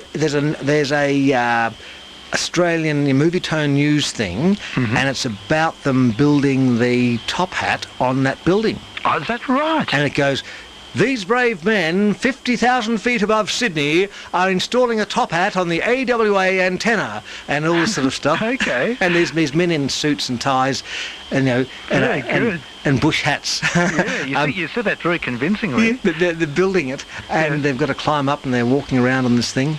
Yeah, you get a pulse gong for that newsread. Yes, that's right. I could, if they wanted to do any more newsreel voiceovers for 1955, I could do it quite well. Yes, I'm going to go for my Godfrey Stanton Hicks Award. Oh yes, yes, you can do that. Yes. Last night would have been very good. Yes, I have to. Lots of dead air. Yes, I have to practice my Godfrey Stanton Hicks. I did it. I edited it up for the log. It was too much redundancy. But yes, no, that's a good award to go for. That's it's a plaque, and you can put it up on your wall, a certificate. Yeah, he did about 10 stuff up during that bulletin. Yes, he did. What I like about that is the room ambience. Yes, yes. Yeah, and it's got that sort of there's a particular signature sound. Those old studios were like that. They're very hard. Yes, it is. I suppose it's to sound official. If it sounded too soft, people might feel sort of more cosy. That's right, yeah. I think people were supposed to be spoken to and lectured at, and and the sound had to be accordingly, severe. Yeah. Perhaps, I don't know. It's probably something psychoacoustic. Yes. Probably just didn't know how to do it properly. They probably just copied what they did in Britain and didn't even think about it. That's right. Yes, copied what they did at the Savoy Hill Plaza. Yeah, but Mr. Stanton Hicks, there's not much real Phi material from that era, is there? That's one of the only things I've heard that's in. It's obviously straight off the desk into a buyer. Yes, well, the original tape is the one that was recorded, I think, and that's amazing. So I've made a copy in case the newsreel people want to film me putting on a buyer and I wreck the tape. They might wreck the tape like I did. That's right. That's it. I think when that video I've got on the buyer is actually the copy being played because I'm spooling backwards and forwards. Right. I didn't want to wreck it. Yes. And it's all good to have a tape from 1950 to see what it sounds like and how long it's going to last. And obviously it hasn't wrecked yet. No, it's lasted the distance. It's fine. On one of these buyers here, you had a whole tape of little checks, and you must have been sampling bits and pieces for your video. Oh, no. But no, that hasn't got you speaking. It's just little samples of historic material. Oh, right. So I might just play it. Yes, and as a bit of an OTR segment, because it just sort of runs on its own. There's a little bit of 3AR and a bit of Godfrey Hicks and a bit of a whole range of things. I forgot about that. Sounds good. Oh, I think it should be put in the erasing machine. No, you should. It's good you kept that because it's it's just like a potpourri. That's right. And it stands alone in it stop-start. So I might run that one. It must have been that when I was doing that video with a different audio coming out. Yeah, I think it was. Make it look like it was coming off air or something on the tuner. You did that very well. But no, that's certainly Have you revved the Bayer in fast? Oh, yes, I had a Bayer revving You've got to do that because you go bzzz, then you hit the other reverse. And it's a lot of fun. There's a real sort of thrill. Yes. There's the thrill of the button pushing and I know. and the acceleration. It's enthralling. It's the fastest tape recorder ever made, I think. They are incredible, and because they got washing machine motors. Yes, that's right. I had a Bayer. Yeah, I had to have a hands-on session, so I lit the open fire and sat with two Bayer machines and really? sat cross-legged and had a play. It was great. When they was auctioned off from the ABC years back, I think we had a Bayer in every room, maybe two Bayers in every room at home. Okay. I gave most of them away or whatever. Ah, so you had a Bayer house. Yes, that's right. So this is it. Yeah. Well, but every house needs a Bayer or two. the Mark 1 is a very official-looking machine, isn't it? Like it's got the big red box. And yeah. Well, that's the one that made the statement, or that was the contract for the 56 Olympics, wasn't That's it? right. Yeah. That's the one that set the scene. But I think the 66, the layout is particularly ergonomic on the 66 with the stop button inside the spool thing. It's a much more sophisticated machine. Yeah. And but obviously they learnt with the other one, and they built the 66. Even if they had to take the tape covers off them all. I know, so they work their little button things. Yeah. I tell you what, they're a bit of a death trap at the back. I should get a cover for this thing. I got shocked doing that film. Did you? A couple of times. Yeah, I've had a few zaps from this. It's so easy. You just got to brush against one of those relays and you get the 240 volts. You get the full whack. Yeah. No, I'll find a cover for the back of it. And they're so heavy. They are.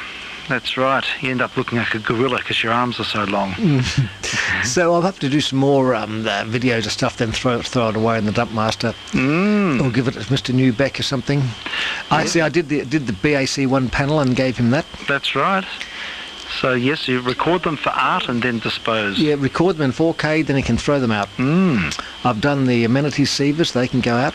But then you've got to do another set of ASMR, because I think ASMR is the new big thing. Oh, it certainly is. Yes, and right. You get the ultra close-ups, and the macro lens, and the heightened sound of the clicking of the relays.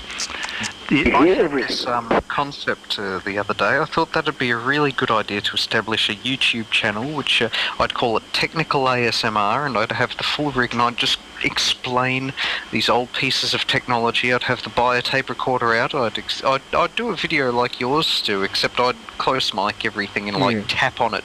I'd have to grow some fingernails to sort of get the tapping. Get that tapping sound, yes. Maybe I should try it. You should try it because there's a huge ASMR videos go viral. I think it's mainly a different time. Bayer tape recorders may not, but don't put a picture of you or anyone on the front. Put a picture of a young person. Yes, that's right. Doing something else. Look, and then that'll be the clickbait, and then you can go from there. If you get a young girl doing it, I think Hastings. you'd say. Dr. Hastings, get her. She's very good. He's available, I think. I think she might be. Now look, Mr. Jones's site. That's ASMR. People wouldn't watch 2 hours of pulling apart a computer. Yeah. He just explains everything 10 times, close-ups of the IC chips.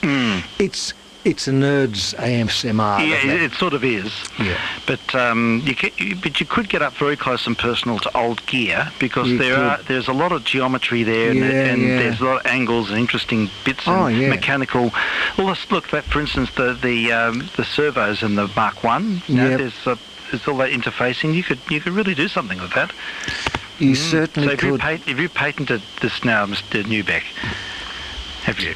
Yes, I have. I'm going to do. I just need to get the microphones, and I'll be making a living from ASMR videos. You could do microphonics on 20s valves. Yes, that's right. The wobbly valve. Yeah, get the wobbly valves, super close-ups, and the microphonics, and you could do all sorts of things. Yeah.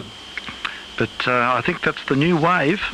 Yeah, it's a unique niche. It's awaiting to be tapped. The technical ASMR branch. There are a few people who are particularly good at it. on YouTube.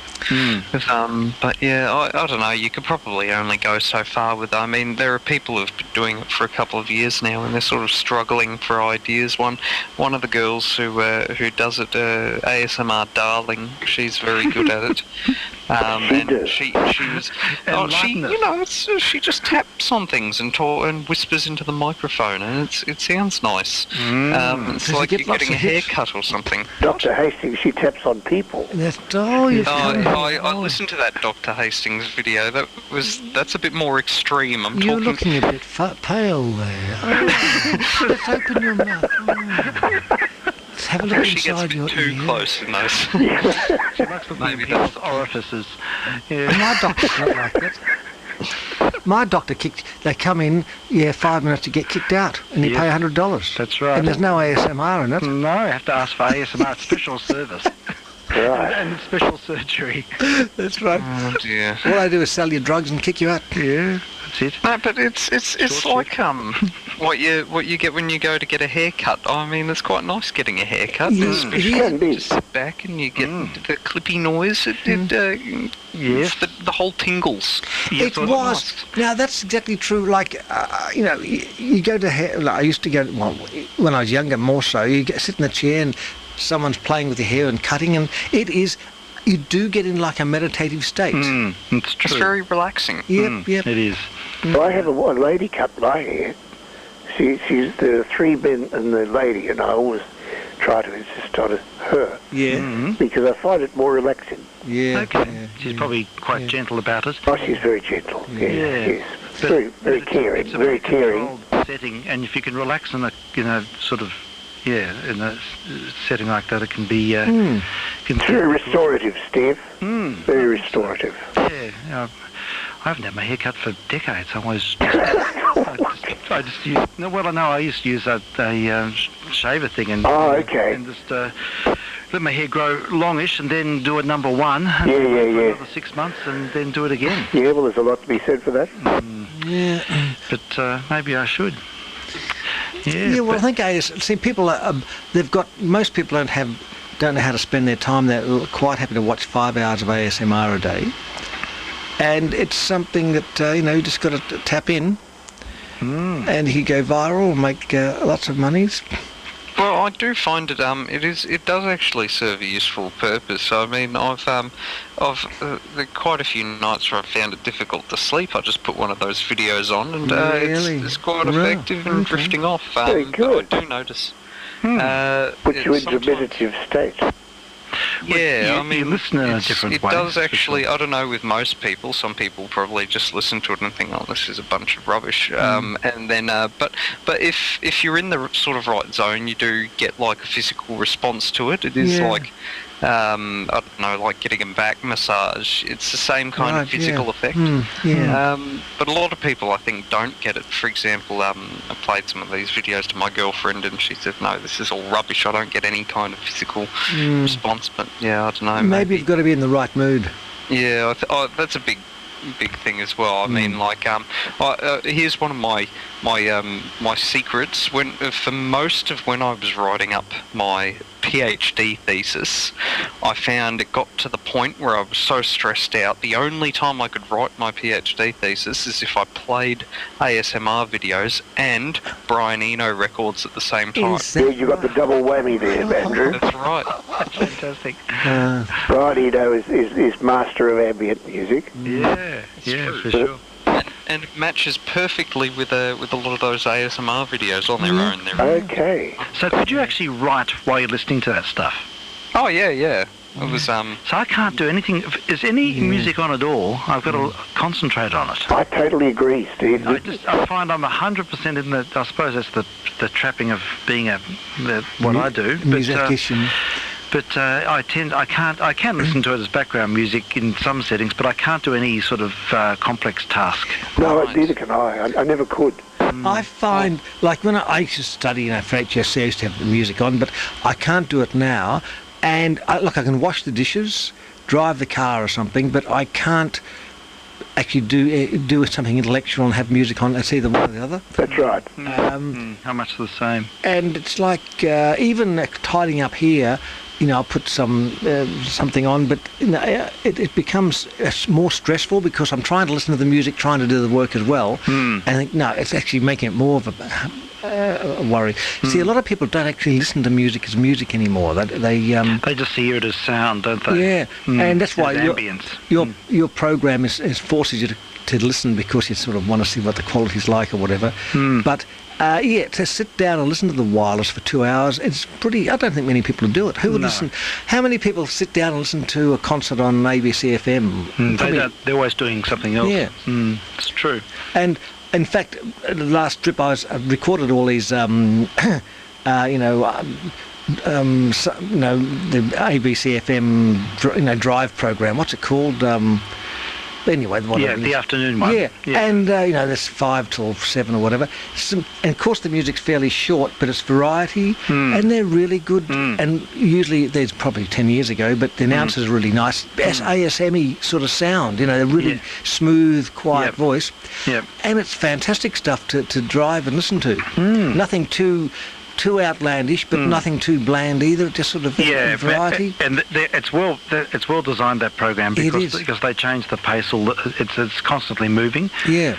And it has its own rhythm. And they're really mindful of that, and lots of variety too. So it's a good sort of design, I think. Certainly is. Yeah. No, that's one of the more successful programs. I think that's the thing. You can't play really long works. Yeah. Not without you've got to sort of contextualise it. And I think that I avoid playing really long things on my little missions as well. To listener. I think that's better because a lot of people just tune out things that are too long. Yeah, if it's too long and too complex, it's hard to sort of keep attention, really. They do the same thing with the breakfast program on the ABC, similar sort of presentation. You need two networks, a heavy and a light. So you could have your dirge music network, and then have more lighter stuff. Then the pop network. Yeah, I find that any kind of classical or sort of complex jazz stuff, I can't. A lot of people use that as background. People in my sort of lab listen to classical music whilst they're working. I can't do that because I find it too distracting. A lot of doctors have to pay attention to it, whereas stuff that's very repetitive and rhythm driven, like pop music or music. I like dance music. I find it actually distracts the part of my brain. It occupies the part of my brain that gets distracted, so it enables me to concentrate a bit better, I find. A lot of surgeons have it going while they're operating. Yes. Right. With classical music, all sorts of things. Yeah. I would sooner, if they're operating on me, I'd sooner they turned it off, really. Yes, that's right. I don't know. I can't imagine how they can concentrate. No. But it's just horses for courses, I suppose. Everyone's thresholds are different. Yeah. But I used to listen to binaural beats a lot. When they have two sounds where about 3 or 4 hertz apart in each ear. That's supposed to be good for the brain. Yeah, I got really into it actually. A few years ago when I was doing that education degree, I had to just do a ridiculous amount of study after 10 o'clock in the evenings, and I was super tired and just had, the only way I could do it was to put this, it sort of nulled me, it's hypnotised you. Yeah, I know, it is quite hypnotic. And somehow I found I could super concentrate with it. I could just write a whole essay when I had that distraction. Gee, that's really interesting. And are they online, these binaural? Yeah, just look up binaural beats, and it can be it can put you in an app for it. Yeah, I've got a series of apps on my phone. Yeah. And I used one that went for a certain amount of time, and so I could have a nap at lunchtime in the car, and it was so effective that I could instantly go to sleep as soon as I put it on, and then wake up exactly at the moment it finished.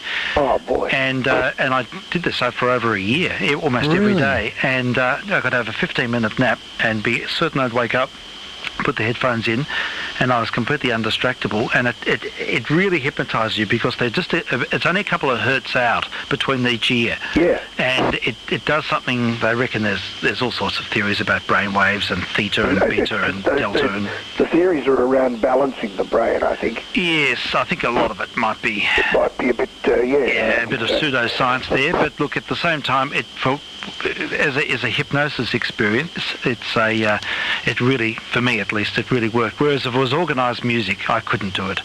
But this is just like sound, beating sound. Yeah. But you're interested to see what people think. If you want to try it out, there's heaps of examples online. There are. It's like when I go away, like I like it's the sound of the wind in the trees and particularly those outback pine trees, the hissing and it's amazing, and that sort of it's like a hypnotic thing. Yeah, sure. Any insect life that you can hear, Dave? Yeah, a bit of insect life, and there's one of those trees up the street here. I sometimes go up and pretend you're in the bush somewhere with a hissing, the blowing through those, the pine needle type noise. Yeah, they sound quite different, don't they? They do. So that's I think one of the best things about ASMR is that it sort of forces you to listen acutely. Yes, it sort of brings the soft things into the normal, so potentially you can recalibrate and then you can listen to your environment in a very active way. Yes. And because there are so many incidental sounds, and just to stop and listen, it's quite staggering. Yeah, people never listen. They just don't listen. They just don't. They basically null out their, anything that's not an active, attention-seeking sound. It's interesting. That state of acute listening is probably my normal state, I think. Yeah, sure. Because I need to do it. Yeah, absolutely. I can understand that, Frank. Yeah, it's interesting. But there's such a rich sound world. And I found the other thing that I used to get out of recording, I was going through all my binaural files because of the potential of using stereo for my missions. I thought, well, maybe I should sort of find some binaural recordings. And I was looking online, then I realised I've got hundreds of hours of my own. And I was thinking, well, maybe something that's got real sort of spatial dimension. If one or two people are listening with headphones, potentially there's that experience, and it's staggering with binaural. If you use in-ear microphones or a dummy head, you really do get the spatial cues, and that's quite an extraordinary experience. You hear sounds behind you and above you. Yeah, that's remarkable, isn't it? It really is amazing. Yeah, virtual reality. It's much easier to do with sound and vision. You just need two sources. That's right. The brain can get all that information. Yep, that's right. Yeah, well, look, the stereo is quite interesting. I'm set up with it to listen to it quite good here. I don't know how many other people do it, but you still need two wideband receivers. Probably not many people have that. There's probably me. There's probably the two people listening on the missions now. Yes, that's right. But as long as it doesn't make it totally useless if people are listening in mono, that's the only thing. That's the thing. You've got to be careful, because if it's sort of ping-pong stereo where there's nothing in the other channel. You couldn't play a Beatles song or something. No, it wouldn't work. It wouldn't work at all. So, yeah, it needs to be something with some reference on the other side. But if I want to just listen, even if I just want to listen through the single speaker, all I've got to do is put the two channels through the one. Yeah. But as an exercise, it's it's terrific. I love it, of course. You know how much I enjoy it. No, it's amazing what we can, how we can trick our brains with recorded sound. Yeah. Yeah. That's. I tell you what, the other thing is, I was at a concert the other night at the Recital Centre, and that venue is like nothing else. I do concerts there every year, but every time I go in there... You're paid by them, of course. Yeah, and... it's the best I've ever heard by a long way. It's the most amazing venue. It's like nothing else in terms of its... just the on stage, or if you're conducting a group, it's so transparent. usually there's you realise that what you have to navigate through lesser hall where there's standing waves and there's anomalies and loud and soft spots, but here somehow everything arrives in an even way, and it has that sort of incredible transparency in the sound. Yeah, it's an amazing venue. So not only on stage, but that same thing happens no matter where you go within the whole theatre. It doesn't. I never worry too much about where I'm sitting. Yeah, it's interesting you say that, because I had to do some supervising right up in the gallery the other night, but I was also on stage for quite a bit. And I couldn't believe at the furthest seat, I went right up the very back just to see what it was like, and you could hear a pin drop. It's amazing. You could hear a pin drop in that huge hall. Yeah. It is so clear. It's just the best. Who designed it acoustically? Oh, they got a group of designers from Northern Europe, I think, Danish company. I think they did. And I think they might have had something to do with the Opera House. Well. Yeah, but the miracle of it is there's no even spaces anywhere. Everything is contoured, and no resonances. So you just don't get standing waves. Everything has a reflected sort of angle to the sound, so you don't get sort of strange cancellations and stuff. So that's the thing. So it being such an uneven space, it lends itself well for listens, that's for sure. But I know I've said this before, but it is every time I go there, I can't believe how good it is. Same. And you realise how every other venue is not even close. Not even Festival Hall. No. Well, Terrace Centre gets pretty close sometimes. Yeah. No, there's nothing to come anywhere near it, really. Yeah. I was backstage and I was looking at all their sound racks, and they have racks of PA, and I was thinking to myself, what would happen if I pushed they had a kill switch, and they had what would happen if I repatched this or that? I'd probably lose my job, that's what would happen. Probably would. Yeah. Have they got big amps there? Yeah, racks of them, massive amps, and huge speaker arrays, but the sound reinforcement's very subtle. It's not, they do it well now, but yeah. Lots of racks, lots of all of there was no tip ring sleeve patch bays. Everything's XLR plugs. Really? And snakes.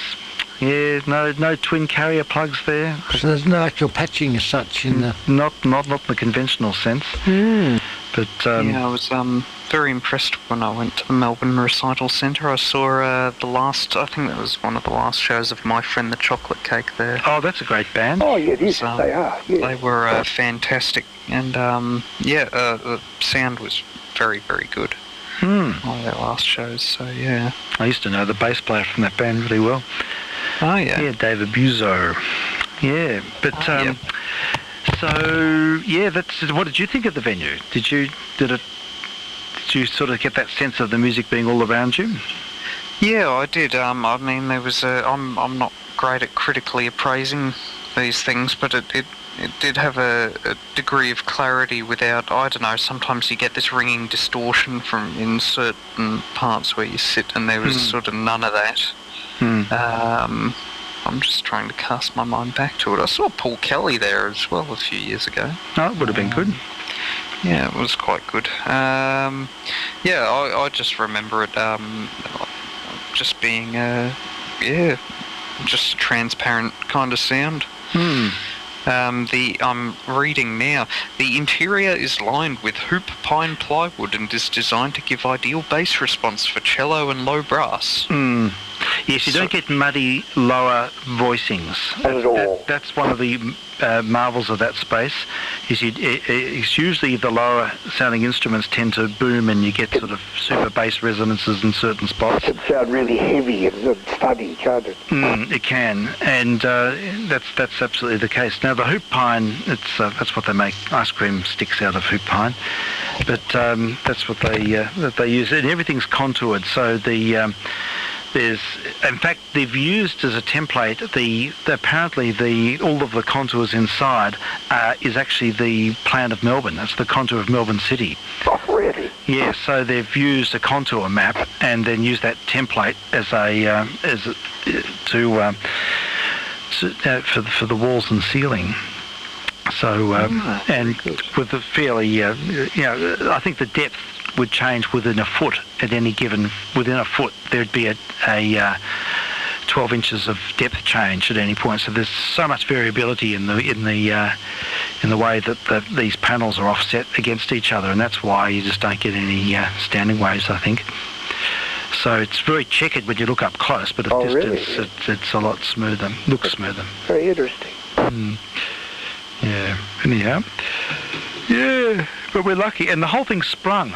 It's on massive springs, and it's totally isolated from the outside. From the rumbling of the traffic. Yeah, so you don't get trams and things rumbling. And you enter into a vacuum room between the when you enter the building proper. There's like a airlock. Airlock, yeah. But so there's a lot of consideration to vibration as well. You sure got it right. Yeah. Now they reckon it's one of the best in the world. It's up there. I'd like to hear something better. Yeah. I've got to go there again next 2 weeks' time. I'm doing another program there. Terrific. Yeah. Anyhow, so this is boring. Boring the listener with... Boring, we need controversial subject. Yes, that's right. Yeah. Oh dear. What? No, I don't do controversial. Don't you? Oh, you got to do controversial and upset everybody. No, well... You'll never get Deanie-grams if you don't do No, you've got to get a Deanie-gram. Now, I've got to earn my Deanie-grams. What's happened to Mr. Deanie? Deanie for controller. I found an obituary for him, but I can't seem to find it again. Mr. Deanie? Mr. Robert Deanie, who, I can't remember when he passed away quite some time ago, but yeah, Robert Deanie. He sent me a Deanie-gram. He, source of all Deanie-grams, yes, he was, I can't remember. I dug up some info. I've been trying to track down info on a lot of these old figures. I mean, my search for info on Mr. Golds has not been forthcoming, unfortunately. Oh, you didn't find out what happened to him? No, I've spent some time trying to find out, but he doesn't seem to be in many of the records, unfortunately. David Gold. Yes, I tracked down, well, as you know, I tracked down Mr. the Ferry. Yes. Have you found out any more about him? Yes, well, we discovered that he passed away in 1986. So early. After an extended court battle regarding a dishonourable discharge from a ship, I think. Oh, yes, we talked about that. It sounds like that event wore him down.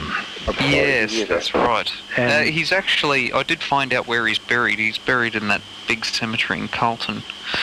Did he have a family, do you know? I think he did. He lived with his mother, didn't he, in Carlton?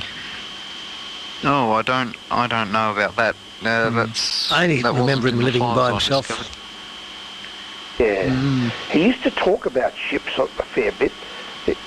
On the missions, he'd talk about travelling that he'd done. He was obviously widely travelled. Well, there was an article that Drew Diamond gave me that I forwarded to Steve that he wrote about ship's antennas. Yeah, that's right. You did send that to me. Yeah, Jack Ferry. Yeah, I'll see if I can find it. VK3ASE, I think his call sign was, or something. Yeah, Jack Ferry, Jack Wiseman. Jack Wiseman. Yes. Sorry. Yeah, we don't need to use the pseudonym anymore, I guess. Yes, Mr. John J. Wiseman. Yeah. No, I can't find it. Yeah, it'll be there somewhere. Yes, but no information on Mr. Walter Thomas Golds, unfortunately. And it's funny, because, I don't know, I think that you get various prominent personalities and then you realise many, many years later that, I guess, records are not necessarily kept. I mean, you think that you'll always be able to track people down, but they disappear over time and take on a sort of relevance that was unforeseen, or I don't know. It's easy to sort of blow things out of proportion because of a particular hype associated with an event, historical event, or association. Yeah. Oh yeah, yeah. And then really life just goes on and people have forgotten and situations change. Yeah, it's probably only a few people we know that are interested in Jack Ferry and Mr. Gold. All those official radio people, that mostly Uncle Ug's still with us, I think. Yeah, he's not that old. No, isn't he? No, he doesn't. I've seen him at Shep a few times. He just looks like a normal guy, retiree. He must be, I suppose, 70s, but he doesn't. He's quite with it, isn't that video of the end when the RA closes down? Oh, okay. He's standing there. Yes, I met him once. Yeah, he seems okay. I did speak to him that time, and he didn't seem to recognise me. No. Is he still writing articles for magazines? I think he's pretty active still there. He does early receivers, doesn't he? Yeah, he was doing that. Yeah, and he wrote a book about Outback Communications. Yes, that's right. Yes, I got a copy of that That book. could be quite interesting. Yeah, he looks at the Tregears and the Codans and the history of the Flying Doctor service and everything. And Mr. Ron O.M. is gone. Oh yes, poor Ron's gone. Ronnie's gone. Yeah. No more switch room for Mr. Ron. He was at one of the Hamfests not that long ago. He did go pretty quickly. Yes. Well, yes, he had a big fall, and I think he kind of didn't really get back to normal after that. He used to be at the Old Timers. In fact, the Old Timers is coming along soon, isn't it, Frankie? It is, next month. It only seems like a month ago. I know. They get faster and faster. It's like they come every week now. And now I've got to have the egg and you and all these people over here. I've got to clean the house. Vacuum. Polish up the speakers. Polish everything up, yes. Right. The teacups. All the chrome work, yeah. The only time we get to see Mr. Big. That's right. I see Mr. Big is now an official member in the latest OTN magazine. Oh, that's excellent. He's actually joined That's in good his news. own thing. That's terrific. Well, we can expect to see him then. Yes, that's right. You don't forget you've got to do your edges and mow your lawns as well. Yes, look after your lawns. Definitely, yes. Lawn greens. And, yeah. Prune the roses. Yep. Yeah. Mow the cat. Yes. Now, I haven't been listening to the Coffee Break net recently, but is VK3JB still coming up? Yes, he's Barry's there. still- Yes, he's Okay. he is. He's okay. And well, I don't know. Yes, he's doing well. He's in his 98th year, I think. Something like that. Yeah. 98. Yeah, he'd be. I should just, even if I went on, just to re-establish a connection with him again, because I'd love to see his place. Yeah, well, you've talked of doing Yeah, we that. talked about that earlier, but I haven't been on the Coffee Break for well over a year. Neither have I. One time I came up to test my new transmitter, and that was it.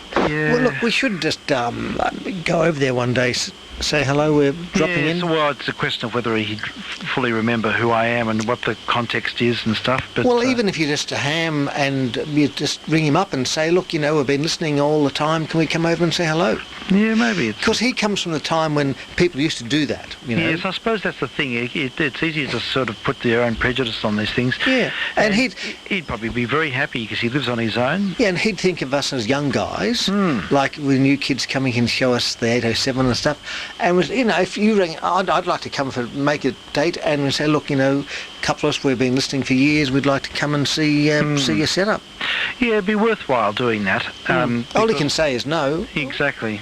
And because he's only, he's the only person who's operating in the 30s who's still around. Not many. There are quite a few years back, but not many now. Not many now, and it's pretty remarkable when you think about it. And his association with J.O. Yes. All those people. that he, I think he worked on the magazine with Herb. That's right, yes. So I remember when I was on a bit of a mission when I did come up on the coffee break. I tried to get him to speak about his own background, because usually he used to come up and just sort of say a couple of cursory comments and then pass it on. And then after a while he started to open up a bit. And it was great because he had one day, I think I recorded it, where he's talking about his days at the SEC and his background, and there was a lot of detail. Yeah, So, it's a question of just giving people like that a permission or a bit of a platform and then demonstrate some interest in his life. Well, people need to have it, and look, some of the articles written in the OTN magazine are really great. Yeah, they are. And as they say, one of the articles says, time is running out for these stories to be written down. And, people like JB should, he probably not, I don't not like writing stuff either, but it'd be good just to talk to him and find out what he's got to say. And these memories are important. Well, see, often it's good to just go with a couple of people, and then to keep the memories alive, it's easier to discuss it and sort of coach each other along, In like second-hand relaying what he said. Yes, but it works much better with two or more because you can have a conversation about it. Yes. And then that sort of brings the whole subject back to life again. That's right. But I'm very disappointed I didn't get to see Brian Cox, because that was a real lost opportunity there, because he was involved with the early days of ABC. You were going to go down and record him, and no, and he actually asked me to. He started. He really wanted to. You must have known his days, because he's leaving messages saying, "Oh, come out and see. I haven't seen you for ages, and come and visit." Yeah. And what a shame. It certainly is. And it all happened very quickly in the end. Well, everything can happen quickly. And so it is a character that won't be is gone now. That's right. Gosh, they've got a disposal problem on their hands. Well, those Audimaxes, if they want to get rid of them. Oh God, yes, they've got a lot of quite crude cast equipment there in his vault. But he was going to sell it for big money on eBay. Yes, he was hanging on to it all, trying to get those big dollars, and no one was biting. And I think it just was a lost cause in the end. I think it's very hard to realise that stuff, except from some, some particular things, it's worth nothing. That's right. And and the time it takes to describe things, monitor the your eBay interface, and the whole responsibility of and packaging, shipping, being accountable to a product that's supposed to work or whatever, and it's so much time. If time's money, Look, you could make more money with less stress just getting a part-time job, I'm sure. I'm sure you're right. I think more people are realising that, because I've noticed that a lot of sort of esoteric items on eBay are starting to become a little bit more less extreme. Perhaps. Yeah, that's right. Yeah, look, some of the stupid things, though. I saw a 66 for $700 or something. Oh, that's just... they're not worth that. They're simply not worth it. If you look around and get one for 100. Yeah. Or less. That's right. Yes. Mind you, I haven't seen one at a Hamfest for a while. No. There was one a couple of years ago, there was one. I think Don bought one at a Hamfest. Did he? Yeah. There was one which had a whole stack of tapes with it, and that would have been more. I would have been more interested in hearing what was on the tape. It could have been Godfrey Stanton Hicks. Could have been. It might have been. Particularly the sets that have the tuners. Yeah, people recorded off air. That's right, and the Pyroxes had tuners on them too, I think, some of them. Some of them, yeah. Yes, that's the thing. If you can get hold of tape, it's the intellectual property that's interesting. Well, like your moon tapes.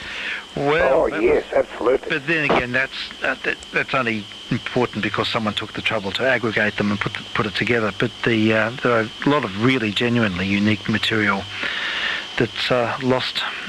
It exists on people's home tapes. Well, yeah, it's always interesting. You find an old recorder on the street and you pick it up and see what's there. Yeah. You never know. You never know. Look, I've got old tapes here that... what are we? Just obviously somebody's... I've got Clark Sinclair playing the organ in his home. It's... Let's have this is really Oh, good. this will be good. I look forward to hearing this. Oh, yes. The Electone Supreme. And Clark Sinclair doing a DX with the radio and tuning it around, and hear his parents in the background talking and stuff. Okay. Oh, no. People's You get a lot of domestic tapes, birthday Yeah. parties, and Yeah, really they're- boring speeches and things like that. yes, but when somebody is reasonably got Yeah. some Stature. connection, yeah. It's not about stature, but he had some. Just trying to find it here. I'm going for my pulse certificate. Yes, that's right. Ladies, So did he have ceremonies when people passed the course? Did he have like a bit of a gong ceremony where you'd put on a gown and he'd give you a little rolled up certificate and shake you by the hand and say, now you've got your certificate of proficiency? And he used to have like after his sessions in the city, Yeah. you'd go down to the Musos Club in St Kilda, and you'd have steamed dim sims. And that would be where all that socialisation would happen. okay, so there'd be a bit of ceremony. Yes. Yeah. So that was all for fun. Now let's have a listen to You this. could speak to Peter Evans. Yes. Didn't he do his training at 3SA at his own station? He had his station at 3SA. He also had rooms in some tumble down old building in the city, which was now across the road from Flinders Street. But that's where he did his. He did a couple of hours there every night. He'd go in there and read the things. I didn't know that. You didn't know that? Oh, look, I can tell you a lot about the Pulse. I went to school with him, as I think I told you. You went to the... Oh, really? I didn't know you went to school. I knew him. I didn't know it was that bad. I did. He's a fair bit older than I, but I went to school with him, and I went to 3SA several times. Right. Amazing. Well, there we go. There's a connection we didn't know about. Ah. Oh, who was Yeah. that? I don't know. I'm just trying to get Mr. Pulse. And we'll see what we can find here of Mr. Pulse. Used to be on 3CR. This is Pulse doing a DX in his home in St Kilda. Very rare. Just tuning around the radio back in 1960 or something. I'll see what else. I'll get the Pulse music, because this might be it. Yes, here we go. Playing the Hammond organ in the house. Oh, golly. Wilbur Kent will eat your heart out. Yeah, this is great funeral music, isn't it? It is. It's got super bass. Is that his organ? Yeah, it's in the one they had at home. Oh, yeah. Yeah. Oh, that's very sweet. Happy Hammond. Yeah. Happy Hammond. Hear people in the background talking. Oh, look. Must have been his parents, because they were, from the army. His father had a factory of some sort. Is that right? Yeah, I'm not sure what he made, but it was definitely a factory.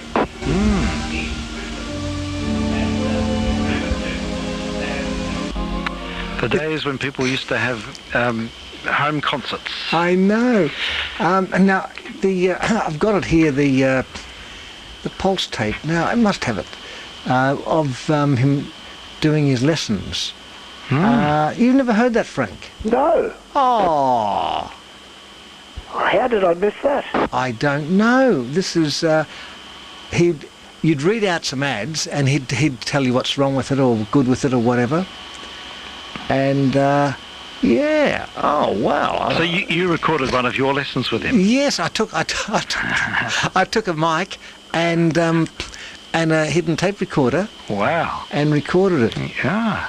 Excellent. And I'll just see if I can find it here. Not that it didn't do much good, but it's supposed to be under P for Pulse. And Maybe under S for Sig Pulse. it could be. Pulse 3SA. This would be the station, which one of the programs from the station. License, because license. Oh, that's right. There's a this is the interview. Radio 2, things. Talk amongst yourselves. I'll try and find it. Okay. So, Yes. so Frank, you went to school with him? I did. He'd be, I don't know. When I was, he'd be about 8 years older than I think. Sure. Because he's long gone. Yeah. Okay. And what was the occasion of you visiting 3SA with? He invited me and another old school friend to come and have a look at it. He knew that I had a big interest in radio. Sure. And he said, "Do you want to come and have a look?" And of course I did. And it was interesting. Everything seemed pretty ramshackled. Yeah. And sort of, it was old even then, I think. One gets that impression from the uploads that Dave has. Yes. Yeah. And, but I wonder what the studios were like in the city. Yeah, I have no idea. They weren't studios, they were just rooms. Oh, right. Yes. Right. Okay. And there wasn't any equipment there. No, it was just a room where I think he had a couple of rooms and they just set down chairs and they'd do the reading. Yeah, that's right. And he would have he had a cassette machine and he'd record stuff off your program on the station. Oh, okay. And he'd play it back and say what's bad about it. Yeah. Oh, And castigate you about how bad it was and stuff. Oh, dear. Yeah. I never really liked his reading voice. It was sort of overproduced and over radioised, you know. It wasn't that great. It wasn't. Yeah, he did that jazz show, didn't he? He used That's to right. syndicate. And he did a program later on of old-time music with someone else, and I can try to think of, on 3CR. So what gave him the authority to set up a school? He didn't have a very big career in radio prior to that, did he? Not really, I don't I think. don't know that he had any. So he just sort of... He may have. He just did it just without any background. I mean, usually you would assume someone who'd open up a radio announcer school would come from a tradition or have been an anality themselves. A very reasonable assumption, yeah. Yeah, most of the other schools were people who had, well-established analogies, either broadcast or theatre sort of, allocution people. But he was, just had an interest in it. made his own station and made his own thing. Oh, well, good luck to him. Mr. Pulse. Yeah. Yeah, well, let's say... I'm trying to remember the bloke that used to be on with him. Was it Harry Ragg or some name like that? Neville Ragg. Neville Ragg, Neville thank Ragg, you. yes. Thank you. That's right. Yeah, they had a program was on 3AW, wasn't it? Oh, was it? Or was it It's 3CR? 3CR. I think he went on CR, then he ended up on AW. It's almost mainstream when he was on AW. He was. Right. He was. Okay. He got a little bit of his stature at that point, maybe. It fitted his sort of whole shtick fitted into AW's old time sort of period, appealing to the over 50s. Yes. They had a big old time presence, didn't they, AW, for a while there? Very big. Very big. This is what I'm going to talk to you about, Frank. Now, when I was driving my trip, I was listening to Radio National, and they were talking about interview. I think it was on one of the current affairs programs. The director or whatever from Vision Australia run the RPH stations. Oh yeah. They want to get out of analogue broadcasting. Yeah. He said they want to get out of FM and AM and do it all online. Do they? And I thought, and they said FM and AM broadcasting is very expensive and hard to do. We just want to do it online. And I thought, well, it's much easier for people to access. What's so hard about turning a radio knob? And I thought there's guys talking crap about how bad analog is, and it's a new future. And I thought the sort of audience they have, do they really want to go into this? It just seems weird to me. It is weird because a lot of their listenership would not have access to the internet. I was thinking of elderly blind people sitting in a room who know nothing about computers. They just turn on the AM or FM radio on the dial, which they've been doing for years, the same place. All of a sudden they say, you've got to get an iPhone or a tablet to listen to it, that'd be beyond them. If someone 85 or something, well, what are they going to do? It's terrible. I know. And I suspect that the demographic of their listenership would be very much skewed towards the elderly. It would be, yes. Because a lot of the younger ones are really quite satisfied with the stuff they can get on the net for their news and entertainment requirements. Of course, it would be the older people who haven't, had the opportunity to learn the new technology, and I think they're just going to leave them high and dry. And what's so expensive about running a radio station? I mean, they were basically given the licenses. They were, and some of the transmitters as well. Yeah, and what's having a main, like 1270 or whatever it is here, a high power metropolitan station. You can't get much better than that. That's it. They get pretty good coverage, I think. They do, and they've got an FM one in Geelong. How much does it cost to run a 100-watt FM station? That's right, and that gets I can get that in Glen Iris. Yeah, and I was listening to this guy, and I thought, what's he on about? And I was out past, in the bush listening to AM, and there's nothing else to listen to as well.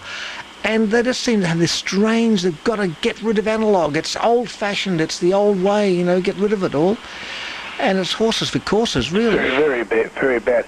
It sounds a lot like that the woman that got sacked from the ABC that did away with Radio Australia. They set things up as a meme, and then people just go on the bandwagon, and no one really thinks about what the implications are, and you wonder if they do their market research. Yeah. Look, it's very spot on, I would say. Some young guys said, this is what they've got to do, blah, blah, blah, forgetting what their demographic is, that they're public service to people who use that system, and a lot of them are in a situation where it'd be very hard for them, both the expense and the learning curve, to try and get the information some other way. Well, they wouldn't take on the learning curve because they're just... There's no point. They're too old.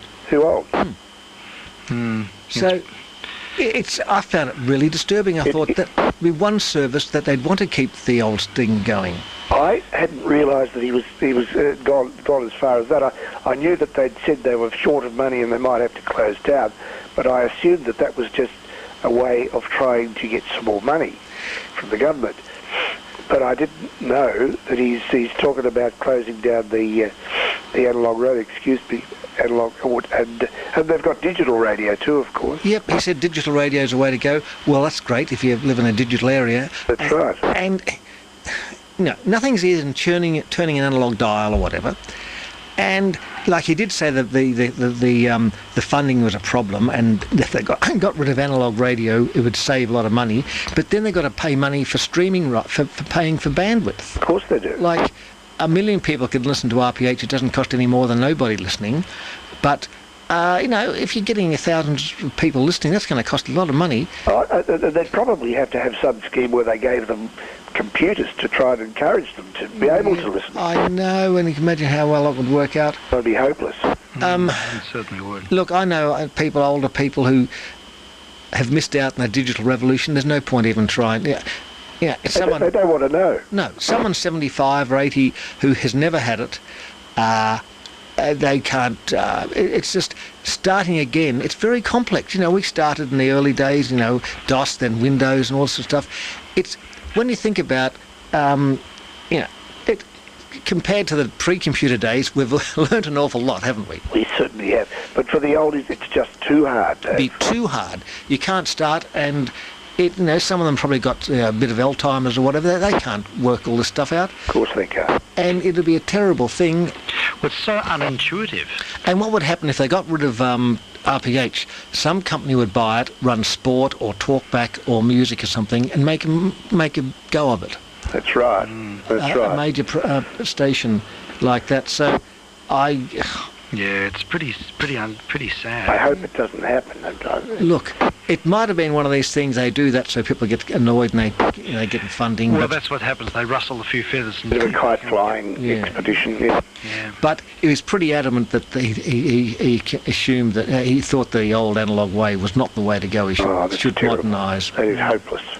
I mean, thank God Guthrie's gone, because her plan was to close down AM in the cities, put ABC FM on, make ABC FM and Radio National purely digital formats on digital radio and online, move local ABC radio to the FM channel, and just keep the, for the moment anyhow, the main regional AM stations. Is that who? And ABC FM would go too. Oh, God. They'd be using 3LO would take over ABC FM's FM channel, and ABC FM would be purely digital. Oh, I hadn't realised you was going to go that far. Yep. Now that's most people in the car listen to ABC FM on FM. Of course they do. And it would be just terrible. So what was she basing that on? That wouldn't conform to any. The demographic of listeners to all those networks would be left high and dry with those measures. It doesn't matter, because it's the old. We've got to move on. Yeah. Now, when I was talking about Radio Australia, we've got to move on. We can't have these old technologies. They're holding us back. It's a meme. That's the thing. Yep. That's it. No one thinks about it. No one thinks about the consequences. It's just it's a knee-jerk response to a burgeoning technology that's not fully understood. And look, reading these old radio magazines, you know, AM was going in the 1930s. AM was gone. It won't be around for 10 years. You read of 1950s radio, television hobbies. They say, well, you know, we're still designing AM radios for you to build, because it'll be around for 4 or 5 years before FM takes over. Like, it was always up until the 70s, AM was going to disappear. It never did. And then when FM came, it didn't disappear. That's it. And look, it will one day, in 100 years or 50, 20, 30 years, but it's like, you know, just because something new comes, the old thing just doesn't disappear. The technology takes over, takes a new form. And I mean, I can understand, you know, the younger generation now, they have no real interest. None at all. So in 50 years' time, it's inevitable. Yeah. But there's an awful lot of people over 50 now. Exactly. It's the biggest demographic, isn't it? Exactly. It is, and it's growing. It's becoming more and more bigger. Yeah. Yes, that's right. So that's what they've got to consider. So when I heard that, I thought, this is it's a terrible news. It is terrible. And I have to make some inquiries about this. yeah, do that. Because, look, I listen to them occasionally. If I'm doing stuff, I listen to the newspapers and things just to catch up. I haven't got time to read them, and it is a good service. It is. Well, the readers are good, and it's current, and the articles are well chosen. Yep. Well read, usually. And Don does his bit over in Geelong. He does a bit of reading and panel operating for them. He certainly does. He's a big technical advisor there. Yeah, so it's just they seem to put everything online, and it just isn't adequate. It's you can't have all your eggs in one basket. One day the whole internet's going to be hacked or something, and by the Russians or something, and we'll have no communications at all, and no one will know what's going on, and it'll be just riots. That's the one. And, you know, if all our communications, telephones, internet, emergency services, communications are all over the net, we're stuffed. Totally. You just think, was I reading South Africa, they've turned off their internet for a while. There were some riots or something. That's right, they did, as a political measure, to try and quieten civil unrest. So if we had civil unrest, or if the government decided they didn't want to, they could... You just get someone to put a few key clicks in, and the internet's turned off for a whole country. Well, look at what's happening in the big country in... the red country. The red country. That is just, like, they're just so controlled. It's extraordinary. I didn't realise the extent of it until the latest sort of furor about Hong Kong, and you realise the extent of what's going on. It's extraordinary. Yeah, total control. And the very fact that they're using things like voice and face recognition technologies to control people and give people social credit. Oh, how is that? It's 1984. It's worse. Yeah. That's really terrifying. You don't go along with the government, so you don't get any money, or you don't get your job. You get sacked, and I mean, people haven't thought this through. No, and it could happen anywhere. But it must be great for Mr. Zai. I mean, they've gone backwards. They've gone more authoritarian. It's almost back to Mao would have loved this, wouldn't he? Yeah, he's wrapped up. He would have got stuff like this. Yeah, found out who the dissidents were. It's interesting though, they are slightly between a rock and a hard place, because if they go really knuckle down on what's happening in Hong Kong, it could have it could really spawn something much bigger. Yes, it could. Yeah. So they're treading a fine line, and this will be what's going to happen in the next few months is going to be quite interesting to observe, I think. Well, if they had a big uprising in their country, they could be stuffed. They would be stuffed. They'd be like, Russia had an uprising that was a semi-peaceful one, and the communists got the boot. But they could end up with a massive, if people didn't like it, with all the controls and everything, it could break. It could destabilise everything. Yep. And certainly could. The world, because we were so reliant on this. Well, they could. We could be the 10th World War. But interesting thoughts there. Yeah, but these of course, governments would rather have the internet because they can control people more. I know, but all that, our business and commerce. I mean, if you turned it off for a day, the country would collapse. There'd be people who no business. But they're looking at ways. I think there's been sort of surreptitious approaches to stratifying the internet so that some things can be controlled more than others. Yeah, right. And I think that the way they control things is becoming a lot more intelligent and potentially far-reaching for social. Yeah, that's right. Manoeuvring. That's it. Yeah, but it's a scary world. Yeah, I don't think there are enough conversations about the way that the way it's sort of streamlining and becoming less out of less of a free platform. That's dead right. Or less of a democratised platform. That's how it started off, and now the governments are trying to take it over. Make it not as free and controlled. Because it really is an amazing thing. No one can conceive a free. Anyone can put anything out within reason. No checks and balances. Notionally, it's the ultimate democratiser. It is. It could be if it worked the way it should. But it might be interfered with. We might be living the golden ages of the internet. It's quite possible. Well, it'll be interesting to see what happens with something like YouTube. Yeah. And whether that'll be throttled back, or how people will react to that. But What's going to be throttled back?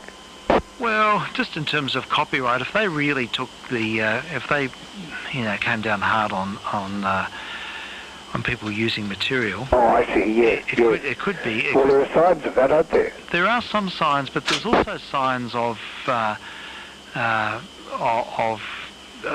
opposite. Things like for instance, I'm having far less strikes on my material now. Right. And they seem to, they just seem to do things by listing the who owns the copyright and just providing like a playlist to people. Oh, okay. I think, it comes and goes in waves. That someone kicks up a stink and they've got to take a few million sites off. But I think that listing is better for the companies anyhow. It gets their material out there, and I think a lot of companies have realised that, but there are some that still are very blinkered. So it's I don't know, but it's probably it's too big to break. Maybe Google, as bad as they are, they've got problems as well as secrecy and things. That's right. I've turned Mr. Newbeck down. Sorry, are you still there, Mr. Newbeck? Yes, I'm still here. Yeah. Sorry about that. Turn you down. What are your thoughts on this? Sorry, I tuned out there for a minute. Well, go back to sleep then, it's okay. No. I've drifting in and out of that. Thinking about going back to sleep. It's about 20 past 2. Oh no, it's so late. So I think I might do that very thing. Okay, well thanks for we'll continue the conversation maybe next week. Most interesting. Look forward. Yeah, Yes, okay. indeed. Okay. Frank. We'll speak next week and have a good week. And you, Steve. Yes, Dave, talk to you next and time, Andrew, Frank. take Good to hear care. from you. Okay. All the best. Cheerio. Cheers, Frank. All the best. Yeah. Yeah, so it's So, Andrew, have you got any thoughts about copyright and YouTube? Oh, coffee. Yes. I Future don't know. Well, directions, potential issues? Are they really doing stuff, or is it just sort of saber, what do they call it, saber rattling? well, I think it's probably a bit of both. I mean, I've never encountered any issues with it's an algorithm that detects it on YouTube, isn't it? Yeah. Yeah. I've never encountered any of that personally, but I think that it probably is just trying to eliminate their liability. I mean, there's all this talk about blaming the platform rather than the providers of the content. So if you see something that goes against the rules, you could sue YouTube instead of suing the people who put it up there in the purpose. That's right. Some I think places are Europe- threatening YouTube with that, and they're just trying to cover their bums, really. But I think YouTube are trying to cover themselves by issuing listings of the provenance of material, so that it's clear where the rights are. So if someone puts something up, for instance, the material that I put up with my log, when I log my emissions, I get a virtual playlist of everything I've played, including 78s, which straight off the shellac. I know. They still come up as being having some orchard music or whatever, and but I suppose that's their way of being transparent. Yeah. And therefore, if it came to an issue, they can say, well, it's all here, it's all on the page. Yep. I mean, look, I suppose that you are using people's music, copyright, even if it isn't 70 years old. But, yeah, once they didn't care about old 78s, but they seem to be worrying about it now. Yeah, it's strange, really. I mean, yeah. Anyhow, but look, I've had no major issues at all. I've never had as long as you don't get taken off. But look, to be able to do that is pretty amazing. I mean, people complain about YouTube and their algorithms and not giving enough money for their things, but they're giving you a broadcast system to go to the world for nothing. What do you expect? Yeah, absolutely. I mean, once you would have had to go and build a TV station, get a license, get landlines, spend $10 million to even do a tenth of it. So yeah, I think it's pretty good. I think there's a sort of expectation. There does need to be a good alternative, because you need competition. Yeah, you're right. And it's interesting that there's nothing of really robust that's sprung up as a viable competition. Like Vimeo has become quite esoteric and more it's an arts sort of thing. It's good, but it's not the same, and it costs money if you want to put a lot of stuff up. It's a bit boring. Everything's too artistic. A lot of overproduced stuff on Vimeo. Yeah, I know, it's too overproduced. Like people, it's like everyone trying to be a feature filmmaker, and they make all their films like that. But there must be some other stuff if you delve down some more, usual stuff. I think there is. I've been putting up a lot of stuff on a Blogspot, right? Which I guess is a completely different type of thing. But I've a lot of indie rock albums from the 90s that came out in Australia, and they're totally out of print now. I've just been basically ripping them as MP3s. And then putting them in zip files and putting them onto this Blogspot account, and I've got quite a few. I've never had any complaints about it. I've even had the original artists saying, "Oh wow, I can't believe you dug this up." Really? Yeah, and I've had that running since 2016 and never received a complaint. I mean, it's all hosted on somewhat dodgy hosting sites like Mediafire. Those yes, I host the remember actual the actual zips, but I've never had a problem with MediaFire either. So you've had no Yeah. complaints? No complaints, although now that I say that, I'll probably get complaints Yeah. tomorrow. Look, I think it's only yeah. the main players like Facebook and Google it's worth hassling, I suppose, for the companies. So I think even the smaller things where you're running your own server, you're pretty immune. Yeah. Yeah, they're certainly not going to be chasing your crossband page or No. or a blogspot page or someone's own personal archive. Unless you're putting up, first run movies or something like that. That's right. That would be the only thing. Yeah. I think they've got their work cut out for them, really. There's much more bigger fish to go in. Yeah. Yeah, I think that there's we're pretty much, I don't think things are necessarily going to change because I think everyone's expecting things to work as well as they are now, and people will be quite indignant if they don't. That's right. We've had too much of a good... You can't go backwards. No. Or if you do, it's really, really bad. It is, and it just doesn't work. Yeah. Freedoms and people's quality of life, it starts to go backwards, well, and that the society is going backwards too, so people have to expect it. We're far more accountable to all of that now. Yeah, that sort of thing is very easy to monitor and to describe and to parade, I suppose, if something's not working properly. Yeah. Yeah. Mr. Newbeck, the server was off for a while when I was away. Someone moved the server from one place to another. Well, not the server, the router to a lower shelf and things. Of course, with a bit of a reorganisation, must have unplugged it for a while, and it lost all its settings for the port forwarding. Oh no! Which it shouldn't have, but it did. So I don't know. I just reset it again. That's a nuisance. I had to learn how to do it. Normally it's on a UPS, but it hasn't been since we had the thing redone. A few weeks back. Has it been working well? Apart from that break, it's been okay. Yeah. Okay. All right. Did you take the page down when you were reconfiguring it? What happened? I thought I would. I was out. I was away, and I used my phone to go into the site and put on the page. Put it and write a little thing saying the server down. I'm not going, and I'm out of town. Won't be back. For, blah blah blah. Because I hate things going to 404. It shows you just. Yeah. And I can't. You can't use a phone to do proper work. It's crap. And I pressed wrong things, and the whole page got erased. I don't know what happened, but it was stuffed. That's why the page disappeared. So I had to find it, and when I came back on a proper computer, I don't know. I just can't do stuff on a phone more than just the most basic things. So is your OTR page with all the serials, all lorry stuff, is that currently active? Because someone mentioned to me that they couldn't get through on that. Well, I'll have a look. Maybe have a look. Just check in on that, because Jamie Kelly, I gave him a link and he said he couldn't make it work.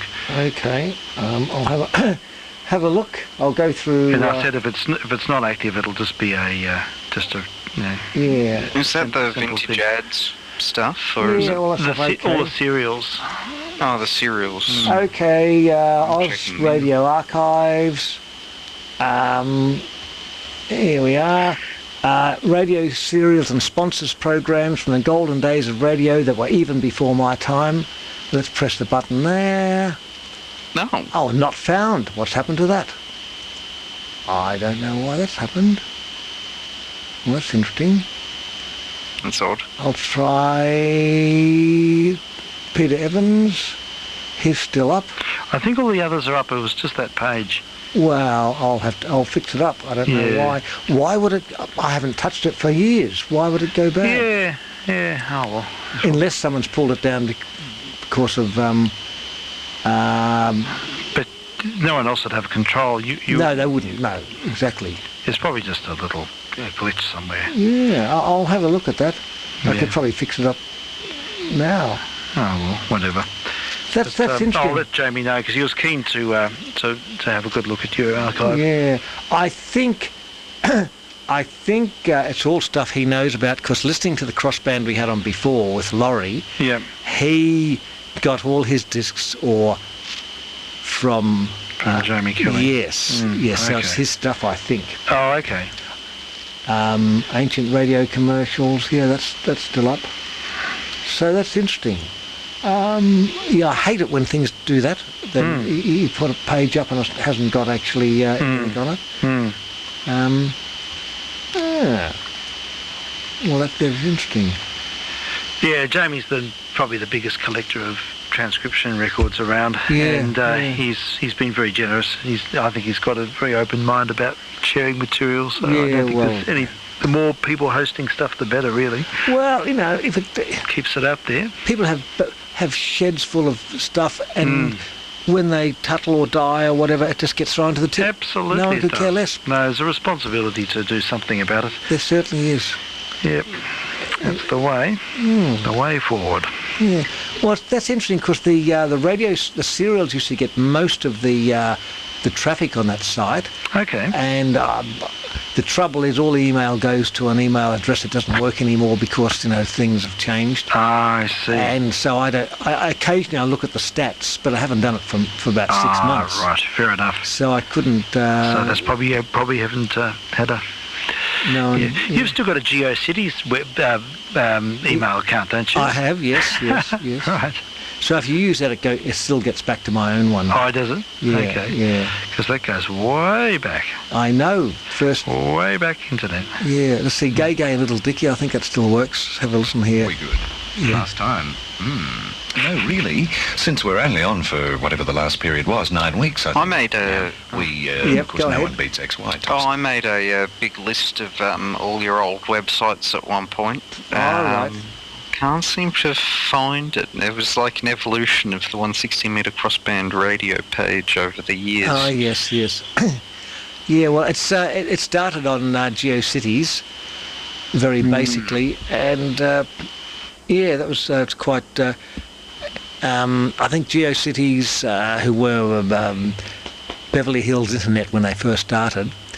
But so when did you first go on, about 1996 or? Yeah, about that. But there was the Australian Computer Society, ACS, which Anne's in, they offered us a website. The first one was on their site, but you had to you had to email the HTML to them and they'd put them up on the site. Okay. No. But it was once only, you weren't allowed to change it after you put it up. Oh, really? So to make sure you check it works okay. And I thought, well, the whole purpose of a web, there was no idea, it wasn't like now where everything changes and it's like a... dynamic. Yeah, that's right. So after about a few months I realised that was a crap idea because you couldn't really change stuff easily. And then I think Mr. Olbeck told me that GeoCities were around and he could just, for nothing, make a website.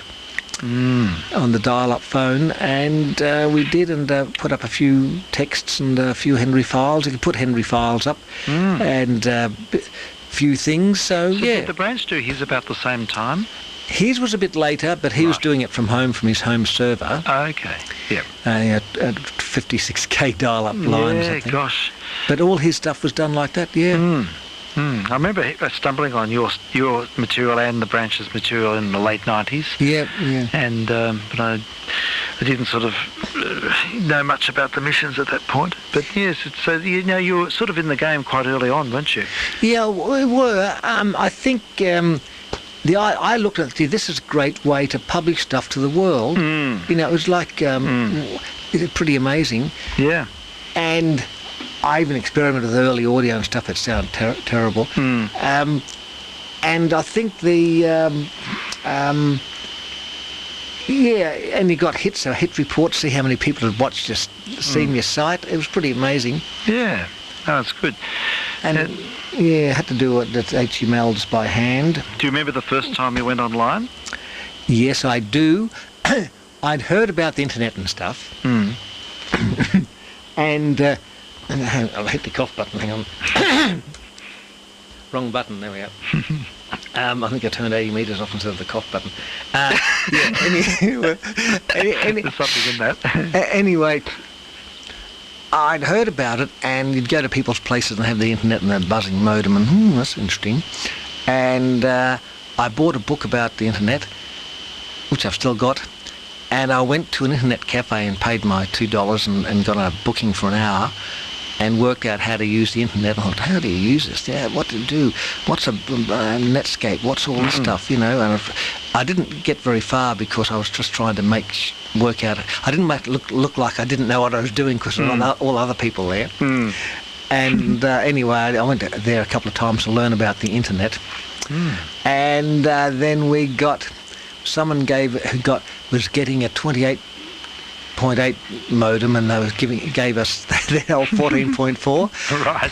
So we plugged into the phone line and plugged into our 486 computer or whatever, and did all the initiation setup of the modem. It took hours. That was a big job. God, it was like almost copying all these things in. You make one mistake, it's gone. It was terrible. And you go,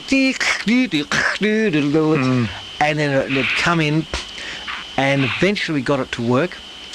And I remember all it was really news groups.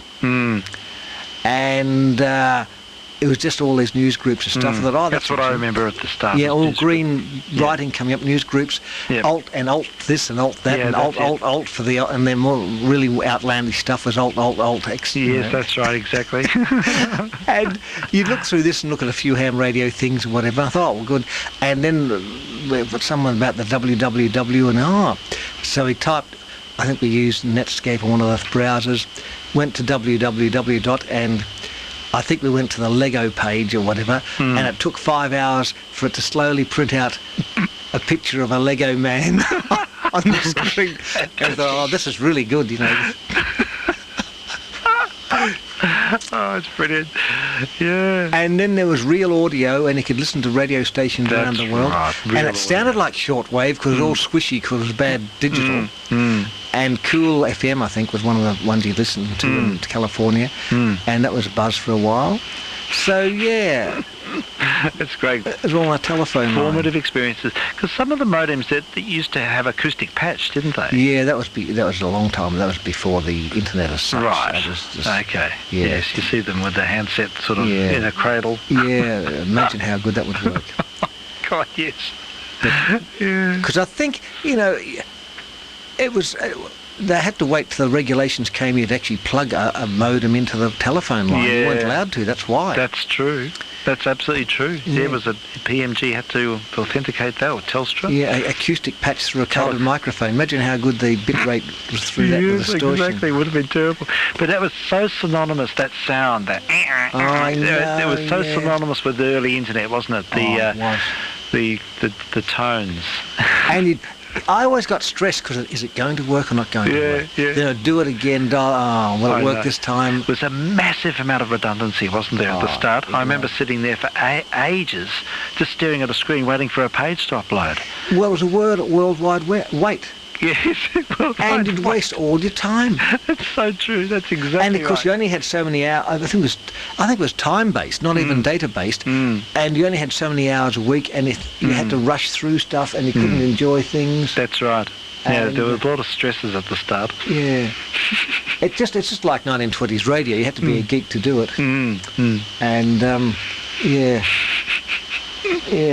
it's amazing, isn't it? But and it evolved very quickly, didn't it? It was almost overnight that suddenly things became a lot more sophisticated. It certainly did, yes. And then it really... I remember this. Oh, every time. That sound.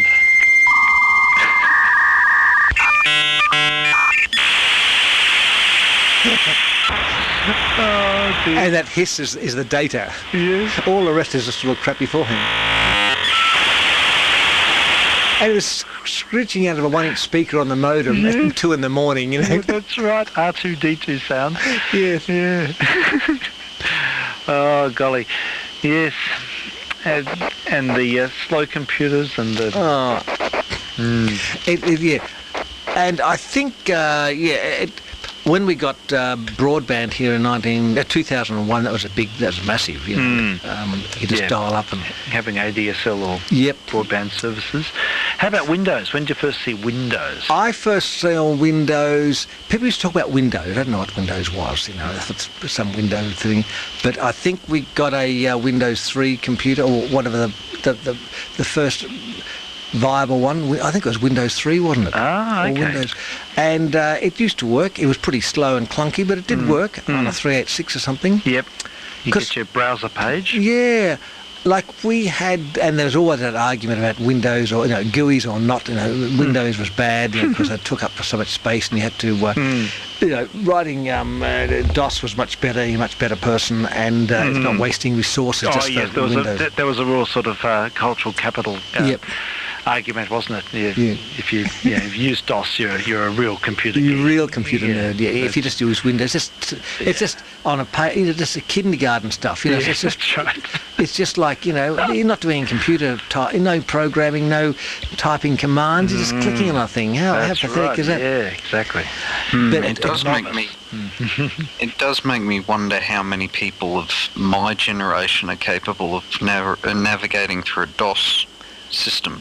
Well, I can still use DOS reasonably well, but that's because I think I started quite early. I mean, the first computers that we had, it was a Windows 3.1 system running under DOS, and to load games, of course, you had to find the directory. It was CD games, and then dir/p to find out what was in the directory, and you had to go through a fair bit of that. But you're so far removed from even that level of abstraction in computers nowadays. The trouble is that it's got so complex. It's just as complex, but you're getting more out of it. But there's a layer on top of it, and if you had to do what we do now with DOS, it would be impossible. So, Dave, did you do your initial HTML coding through DOS? No, I did it on a Windows. It would have been. I think when we got Windows 95, it was a big, because that was a big improvement on 3.1. Yeah, that was the first modern system, really, wasn't it? We got a Pentium and 3.1. No, Pentium and Windows 95, and that was all of a sudden computers became accessible and did what I want them to do without all this crap. Because we'd had computers way back, like just whatever, I don't know what they were, but they just ran on command lines and typing, really slow thing, and they didn't do anything important. And Anne was studying computing, and we used to have to go to Caulfield Institute and go to the input-output thing, wait there all night, put in your punch cards through this hole in the window, and do all that stuff. It took like a whole night to do that, and then sit at a terminal and press all these buttons and things. So I used to go there just to sort of keep it company if it was 2 a.m. or something, because that's when the thing was spare. It's the only time you could go and do it. He was doing it part-time, and the only time the terminals were available was in the middle of the night. How amazing. Were there a few people there? Full. Wow. Yeah. How about that? So, that's how... those punch cards or marked sense cards or whatever they were. But just on a related note, the sort of tracking of internet history is a really big endeavour now, because so much gets uploaded, but so much then gets lost again. I guess the Internet Archive is one of those big things that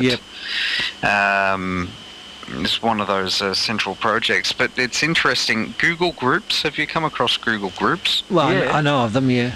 It's that's got an archive of almost all the old news groups on it. No, I've still got some shortlisted on my favourites list. Yeah, basically. Yeah.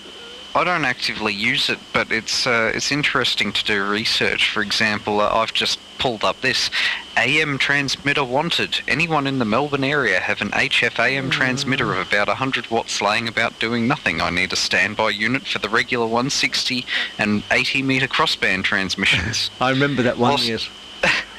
That's still there. Yeah, they don't whatever goes on the internet never comes out. That's right. What date's that? 23rd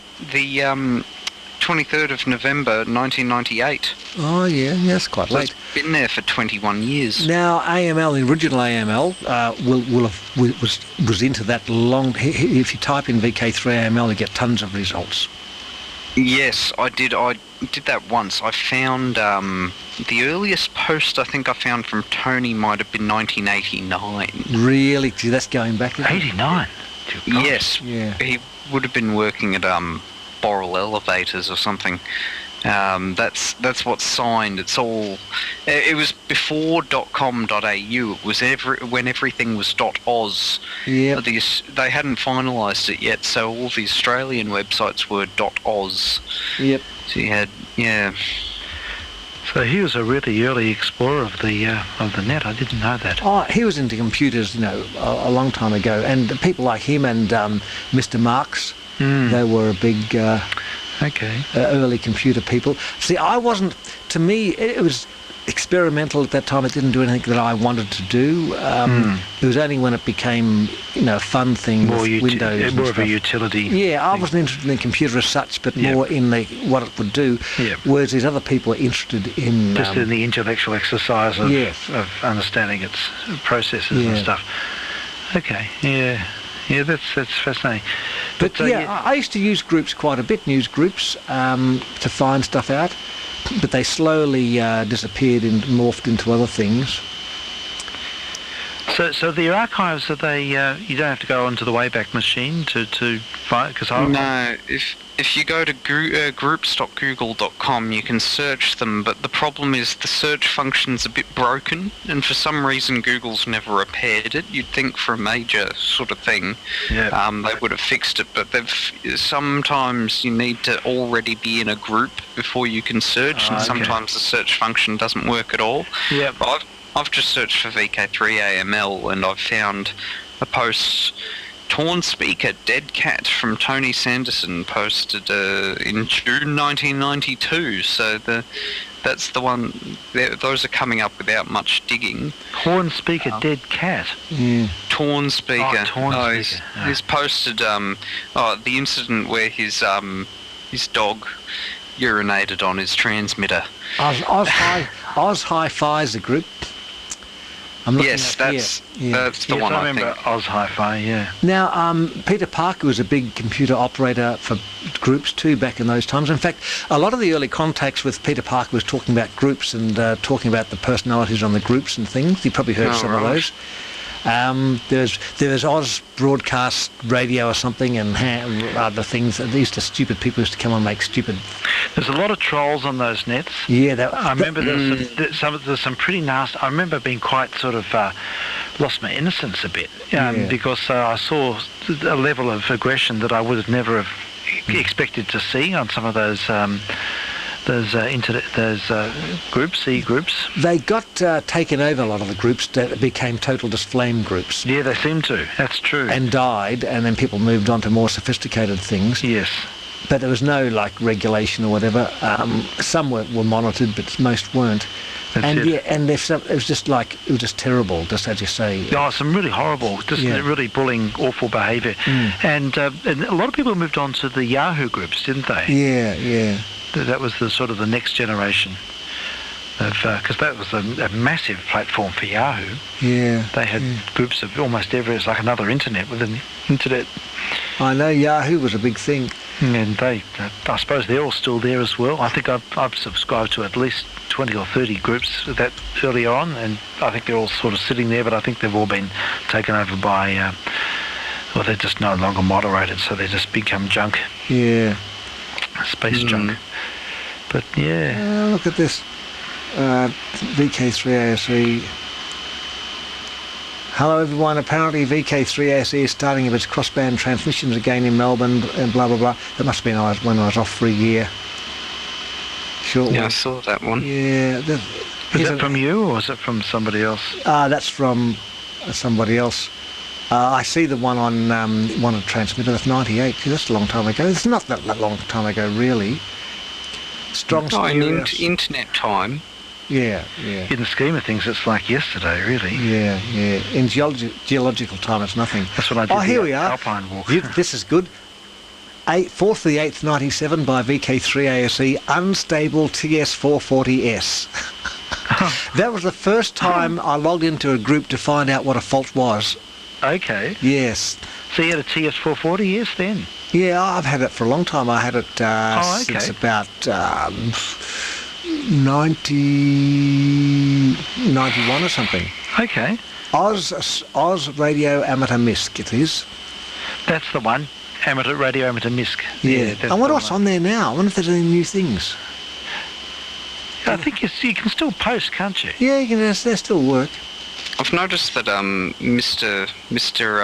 Marks has posted a few things. He has. He's posted most of the material. Exactly. PSK Reporter could replace WhisperNet. Yeah. So people are... Yeah. Yeah, I think that he reposts some of his blog posts on... he's, I think, the only person posting aside from VK5 person. Yes, I've found the very first thing that I've posted on the internet, which was what season is the Simpsons Christmas special from? Which I think I was 10 when I posted that up. 12th of the 5th. No, I was 9. 12th of the 5th, 2002. When I had an AOL account. That was the first thing I would have posted on the internet, I think. Okay, that's your first mark. Yes. Yeah. And it's preserved in the Google archive. Well, my early posts were all about speaker. I know. I think you sent me some stuff years back about the Type 3s. Yeah, I was trying to get Type 3s working, and early I was mad about loudspeakers in the 90s. But yeah. Now put in that LC1B, by the way, into the room here. Oh, does it sound good? It sounds great, yeah. Right, in the fireplace? No, I'll put it in the room here. Oh, what's it? Cabinets? It's cabinets above the piano. Oh, the Goodman's cabinet? Yes, I took one of them out and put that in instead. So it's a bit unbalanced now. It's Goodman's in one and the LC1B in the other, but I figured that I'm not really listening in stereo properly. I can listen on the leaks if I want stereo, and it's better to just have a good... Yeah. Big sound. And what's the LC compared to the Goodman's? LC's just got weight, right. and it's marvellous. It's wonderful. The Goodman's is because I run a super tweeter with it. I've sort of tuned it up. It's quite precise. Yeah. So it sounds good. And I did a tone run on each of them. They both go down to about 25, 30, 30 about 30. Yeah, comfortably 30 hertz. So the cabinets are not that big, but so they're quite coloured compared to yours. Yeah, but they did sound good. I think the room is suited to it. And those other Goodmans would be interesting to find out, the ones that I never thought were very good. Oh, yeah, the ones that, yes, I'll need to... in fact, look, Mr. Newbeck, you've got to come over, and I've got all these speakers I don't know what to do with, and... yes. So there's a pair here for you to take and pop in those Wharfdale cabinets if you want. That'd be great. Oh, that'd be great. I was actually thinking of because they're still where we left them at my mother-in-law's house. I was planning to move them over to my mum's. Yep. But she's sort of declared this embargo on the living room, and I'd really want to put them in there because I've got the amplifier and the turntable. Just look, what you do is when she's away, just put them in there. And then sort of have nice music going, and just don't say anything. And sometimes that's my strategy. I just do stuff when no one's around and people don't notice. That's a good idea. To pick her favourite music and just sort of have it there and say, oh, it's sounding quite good. It's in here today. Oh, yeah. Put on a Linda Ronstadt album. Yeah, that's right. Do something like that. Yeah. It's. I've got a nice. I bought the one of the auctions, HRSA auctions. A 12UX or what a speaker with a tweeter cone sounds quite nice. They're good. They're a copy of the Goodman's 150s. Yep, massive magnet. About $2, I think. Yeah, he did well because they actually fetch a bit on the eBay. Yeah. So but I'm fascinated why those other ones don't work, and I think it must be compliance. So I'll have a look at doping the edges a bit. Yeah. I think they just probably get better speakers. Maybe. But they're good in their little projector boxes, vibing away. Yeah. They're under the house, getting nice and moist now, That's aren't they? Right. Well, it's pretty warm under there because all the central heating goes through that room, so it's probably one of the warmer rooms. You should live down there. Yeah, I should move down there, I think. I went and had a snooze in the caravan today, and it's very quiet. Yeah, I think I might just requisition it for myself. And it's been a nice warm day with the sun shining. Yeah, it was very very comfortable, and I had a 2-hour sleep, so that's why I'm firing a little bit more. Good. Yeah, you were really stuffed last night, weren't you? Oh, it's I was too, completely wrecked. I can't even. You weren't remember. making any sense. Yeah, I couldn't even remember it. And I listened back to the log, and I was just rambling. So yes, I think you have to have a little bit of charge in the batteries, otherwise it does become a bit futile. Yeah, no, I was absolutely brain dead. But yeah, it's getting close to 3 o'clock. Oh no! Yeah, there's the footer tomorrow. No, actually, I don't have to go tomorrow. Oh, that's good. I don't. But look, it's been very good. Yeah, it has. It's been good missions. I remember I didn't give you one of the signal generators, the little advanced one, from yeah. Well, Hang on to it or whatever. Yeah. Just whoever needs it. Yeah, that's right. I've got a couple of them. Are you going to Ballarat? I always go to Ballarat. Yeah. Is that soon? It's soonish, I think. It's really good. It's worth going to. I really want to go, but I just don't know how easy it's going to be for me to take a whole day out. Yeah. That's the problem here. But if you do go, I can put some money aside for a FM signal generator. Yep, if you that's see one. right. Yep. Look, it only takes it doesn't take long from here on the Sunday morning, an hour to get there, hour and a bit.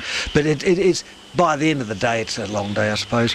But yeah, look, I'll certainly see what's up there. If you see one. And I'll buy one for myself. Yes, get a little spare, and then get a spare for the spare. Yeah, that's what you need to do. But I think that's probably what I'll end up doing anyhow. Yes, it's a good way of doing it. And so you use an extra antenna tuner, don't you? So you can isolate things, because otherwise you'd be all over the place, wouldn't you? How do you mean? Don't you get other spuriae? Don't you use an antenna tuner for 160 as well with the FM mids? No, because it just it's what I'm using now is. I think I was using one on the solid state thing, but right. I'm using either the two valve ones. That got yes, you high output, so it doesn't matter. Yes, you don't need it for that. Yeah, No. it's the same amplifier I was using for AM. Sure, okay, that's fine. Now with the Codan, I was wondering if you need. Look, I did put it on without the tuner, and I looked at the SDRs. I couldn't see any spurious anywhere. Okay. I walked down the street. There was a bit of a spuriae, but it wasn't that strong. Right. Okay. And it's nowhere. I think you'd want to put a tuner, but it's not like it's massive. Yeah, fair enough. And they're all above 160, so not in the broadcast band. And, that's all right. And they're quite weak by the time I got down to the street lights. I mean, no, that's fine. No, I thought there might have been major issues, but no, that sounds good. Yeah, anyhow, I'll set my sights for doing something like that, but we'll see how it goes. Okay, well, look, we'll let everyone get off. I suppose a bit of wind up. And it's been good missions, and we apologise for our listeners for no missions last week, but we didn't want to be too unpopular by the DX. Yes, we could have another node incident or something. I'll have to. Canada incident. I just didn't. I'm always worried about the 160 Trans-Tasman contest, but apart from that, it's never been a problem. But I'll have to keep an eye on these things and program them in so nothing happens. There's a few nets on 3670. It's a busy channel. It seems to be. I've noticed in the early evenings in particular, but I think people realise that you do come on and they dutifully stand aside. Or I think that just everyone goes off by 10 o'clock. Yeah. And they don't know. They all go to bed. Yeah. Like even years ago, Herb and his mates used to come on 3670. Oh, okay. It was their common channel. And those guys in Gippsland, I've been listening to, they come on when I was away, I had to listen a few times. They always come on, have a chat there. It's only till about 7 o'clock. And it is a used channel. Hey, look, it doesn't matter if I'm home, I can go anywhere. But if you're away, of course, you're stuck on. Yeah, sure. But it's only really a handful of times I've ever had a problem, I think. No, I don't think you've ever had any major issues to contend with, and people most people they just move. They'll just move and they realise there's an automated service. Yeah, that's right. And they don't worry about it. That's right. And Gunadar's gone, and yes, they've all disappeared. See, people come and go, but we stay forever. This is it. Yes, they might stay. 6 months is a long time for a net, on the same thing. Yes, and Anthony's net, remember that on Oh, 3686? yeah, that didn't last long. It didn't last long. Why? I mean, that could have gone a long time, but he sold all his gear. That's right. Oh, listen, something to report. Mr. Parker's written a new book. Oh. And have a look at his website. And I just saw it before I came on, actually. And Mr. Dick Smith has written the foreword for it. Mr. Dick, wow. the big Dick. Yep, he has written a foreword for the book. And it's very nice, very complimentary, very. It's not. So this could be his ticket. It could be. This is and I was looking to see if he's upped the price, but no, it's still very, very cheap. But he's going in paperback as well. So, he's gone real. So he's going. Yes, he's doing the full thing, and it's an introduction to ham radio. It's like an introduction book for people who want to get into the hobby. Well, you better read that. Yeah. So there we go. VK. So that'll be it's the new publication. Well, we've is it VK3ASE.com? I think it might be. He's so industrious, isn't he? Oh, he's a busy man on the job. Well, he's not on the job. Not anymore. in the job anymore, but he's found his niche. Yeah. But look, I wish him well, because if he can get a few sales there, that could help galvanise his website a bit more. And he hasn't been making as many videos in winter. But but look, anyhow, it's good news. Well, look, we'll give a little ad to Mr. Parker's book, and yeah, well, I hope he comes on, and there must be a story behind his meeting up with Mr. Dick. Oh, I'd like to meet Mr. Dick. Yeah. Don's met Mr. Dick. Has he? Right. And Mr. Dick talks about his how he couldn't get Morse code until 1982, and took multiple tries, and then he used ham radio extensively for his helicopter trip. That's right. That's what he says. Yes. And, so we get a bit of a story. Well, the other story is he kept failing his amateur ticket for the Morse code. Yeah, right. And he said, look, I'm flying around the world. It's my own, this is before satellites, comms and things. He said, I've got to use it. I'm going to use it. And the inspector said, look, we'll give you a special test. We'll come out to your house and test you because it's important you get this. And he passed that time. Right. Maybe over a really nice bottle of wine. That's right. Okay. Well, there we go. That's a special treatment there. I think that's in.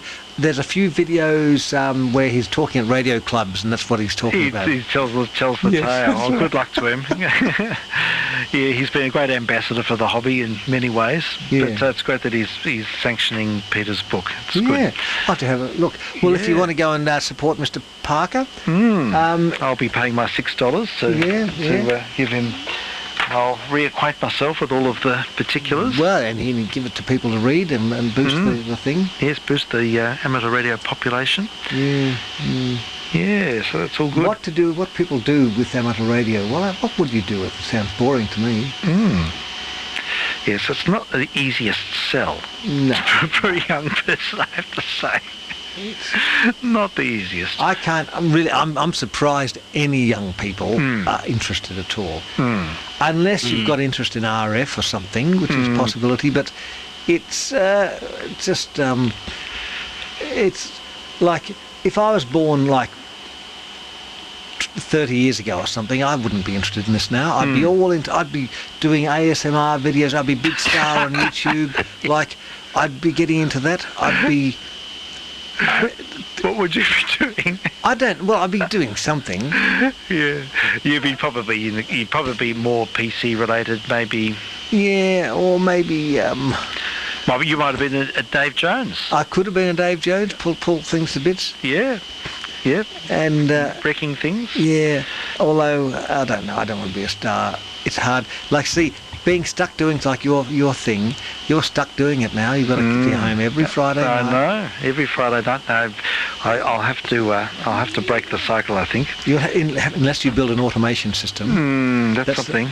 But then you're always worried a house is burning down overseas. No, I think that's exactly. I don't think I'd bother. I think I'll just. You could play all your old programs. I could, but they're all there anyhow. Yeah.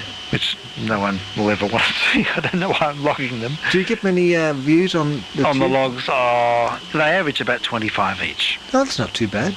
Something like that. It's not too good either. Not too good. Oh, look, who's going to want to watch them? What listen to them. What version? Yeah, it's the sort of thing that, and crossbands are the same, really. When they're live, they're much more important than if you're just listening to recorded stuff. Absolutely. But I sort of log them because they're sort of a diary. They are good. Look, they are good. In that sense, they're a diary. So when I'm dying and whenever, People can listen to them. I can listen back and I think, oh, that's what I was doing then. That was the madness of my thinking. That's what I sound like when I'm really sleep deprived. Look, they are good. If you started a proper wireless station, it could fill in material midnight to dawn. Well, it's fodder, I suppose. Yeah. But I'd never want to do a proper program. I would hate that restraint. I would hate doing it. Yeah, it would kill me. I wouldn't be able to do it. I'd feel it would be a totally different type of experience. Yeah. But, or maybe if I was infirm and really old and had nothing else to do. Like Dr. Floyd, that's all he could do. Dr. Floyd, they could bring their Nagra around and write it all out in big writing. In big writing? Yes. And now we'll hear the Boswell sisters. I thought you could hear Arthur Siskin. Walter Siskin. He sounded like Alan Seal with that... yes, that's right. The sibilants. See, then I could have an excuse to have real sibilants then. Yes, that's right. I'm surprised it's only got 50 hits, that Dr. Floyd thing. I think it's fantastic. I would have thought it would have more, because people remember, or maybe they don't remember. See, Karga's got 300, which isn't great, but it's got a few. But, I mean, you'd think people would dial in, Dr. Floyd in the thing, but maybe... type in his name. He died in before 1976, obviously. It's black and white. It's a long time ago. It is. It's a few generations ago, I hate to say. Yeah. But, well, I'd never come across him before watching that video, but I find that video just entrancing. Yeah. Like, it's such an unusual sort of wavering voice. Well, there's an amazing history. He was a master improviser on the organ. He was like a world-class player, and he made quite a few records, and he was seen as a really influential, important figure. And we're just seeing the very last chapter of his life when he became a broadcaster. But but it's quite a story. But yeah, it's funny how people, I suppose, people would remember and would all be over 70. Yeah. Probably many of them would be over closer to 80. And how many people are going to be of that generation are seriously, researching things? Maybe there's a few. And it's like, I was brought up in the family that just listened to that, so it meant a lot to me, personally. And there's another clip of the 50th anniversary of 3LO 1974, the foyer party. It's got all the personalities I used to listen to when I was at home. There's got, Peter Ackfield, Michael Cole, Richard Coombe, all these people. They were like my stars. I thought, these are fantastic people. My life was listening to these people. And here they are just having informal talks. And Bill Ackfield saying, I was born a few months after the 3LO started, that's right. And they're comparing the times and ages, because it's 1974, 50 years. And I think it's an amazing piece. I can't see how that Facebook page hasn't picked it up as the most incredible pice of stuff. I don't think they're proactive in the least. I think they're just waiting for... I don't know. I think it's an amazing document. Yeah, no, sure, that makes sense. What happened to Peter Coombe? Richard Coombe. Richard Coombe. Unfortunately, he succumbed to AIDS. Oh, really? Yes. And and he was on. He left the ABC, and he did return to, I think, some community station for a while. Okay. And he didn't sound. He just sounded very sick. He lost his spark. He did. Because those sessions with Kennedy are incredible. They were. Yeah. They're quite. They get quite a lot of hits. I hope They're really outrageous. I haven't gone 404, but they are probably very popular. And they were just a outrageous show, and Mr. They were both so limp in there. It's a real gay boys club, it really was. Yes, it was incredible. Amazing. I wonder if there's any more, because they did it for 6 months, didn't they? Yeah, well, I've got a few, but I'm sure people would have recorded them, but the cassettes might turn up. I hope so, because there's a real synergy there. Yeah. Because that's the program you stuffed up on. That's right. You were panel operating or something. That's right. Yes. And so you saw them in the flesh. Yes, I was a big thing. Used to see Mr. Kennedy, Mr. C and K and Mr. C. But big big thing. I worked with the Stars, worked with Mr. Evans too. That's right, And, Mr. Evans. Gosh, yes. that's amazing. So you've been at the The coalface. top stars of the world, of Melbourne. Totally forgotten now. The housewife favourites. Yes, that's right. Although people, not so much now, people used to always say, "Oh, what was Evans like?" You know, and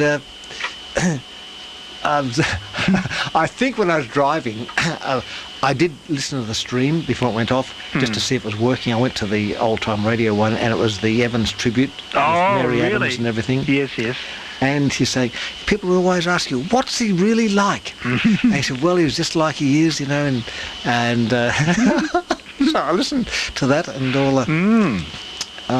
But see, he died at 56. That's incredible. It's only a few years older than me. I know, and I thought he was such an old man with all this. We thought he had this wisdom going back to the war up the Amazon, but he was just... He was just a great raconteur. Yeah. He just had that gift of being able to just make stuff up. Like, he's just a kid. Yeah. He was a youngster. His career, like, he could have easily gone another... Look at Alan Jones, probably, is 60 or something. Yeah, right? this is it. He probably was went 90. Yeah, exactly. He probably went to sea at 14 or something. He did. Yeah. He says at one of his things that he left... He was telling Peter Couchman... at 14, he left to join the Merchant Navy. Oh, there we go. Yeah. And then that's where he got his experience. So he was never in the real Navy, but he got caught up in the sewers or whatever. Yeah. And he was involved in sort of semi-wartime stuff. Yeah. And then, so that's how... Like, a pretty exciting life for kids. Can you imagine 14 being on a ship? Yeah, he would have been like a sponge. Yep. He would have picked up every nuance, and it would have all fed into his demeanour. Yeah. Yeah, that's probably what happened. They had such incredible experiences, those people, that they just got to keep talking about it. Even though he really wasn't that old. I mean, he would still be, 80 or something? Yes, that's right. He would still be around. We'd still be not even in the G class, potentially. No, if he was, he could be quite well and still on air, or still a personality. Yeah, that's right. But I think he had a mental, he was a bit depressed when his wife left. I think he had a lot of problems. Yes, but yes. The fact he was so young is the thing that sort of gets me. Yes, it's pretty shocking, isn't it? You sort of get a distorted sense about age and things, because you someone's trying to... And like Michael Cole, he died about the same age. And of course Bill Ackfield had the car accident about the same age, in their 50s, and everyone was depressed about when Bill Ackfield went. But I remember Michael Cole, he was... I don't know Michael Cole. He was a singer. He sung with Frank Sinatra.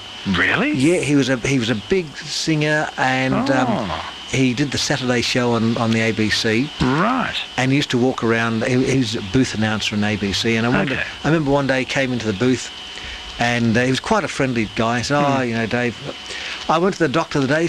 He said I've got a enlarged heart. I thought, enlarged heart, that'd be good, wouldn't it? That means you've got more muscle in the heart.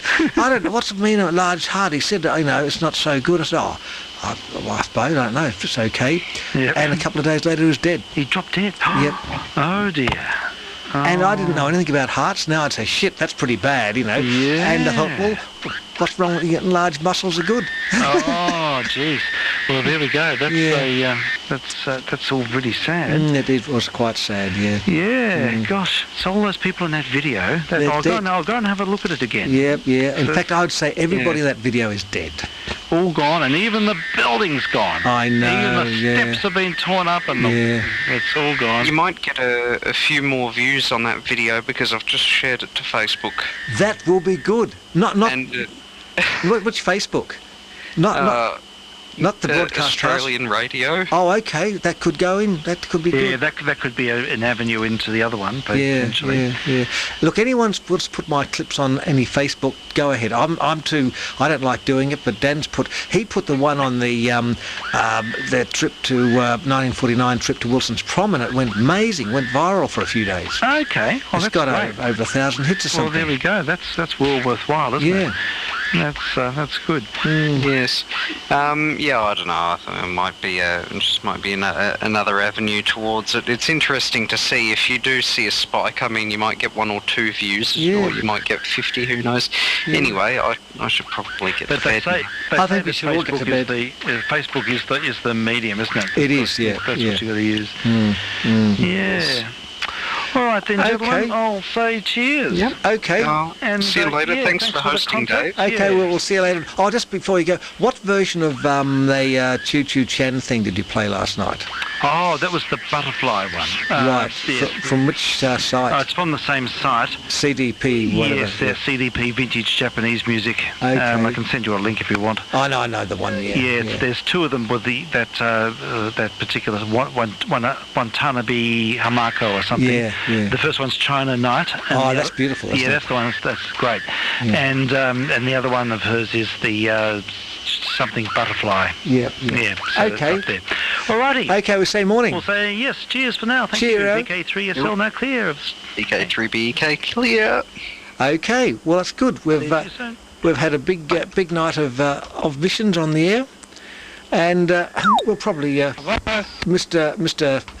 Mr. Newbeck's disappeared on the air on the talkie there, so we can turn that off. And I guess we'll probably just go look at the time. It's so late. Will we have something on? Oh, no, I think maybe we'll just go off. Maybe we'll have. No, I think we'll just say even daytime and night to all our listeners, and see what we makes of it. So we've been on for quite a long time tonight. So we'll try and be on again next week. We weren't on, of course, last week because of the contest was filling up all the bands. I suppose I better play a little musical interlude to out our feature now. I don't know when to play, but see, put something on here that might be worthwhile on the line, and we'll find out what we've got here. ABC acetate music. That could be good. Oh, we could play some of the Pulse. No, we won't just play some of this. So we'll see you all next week, I guess, on the line.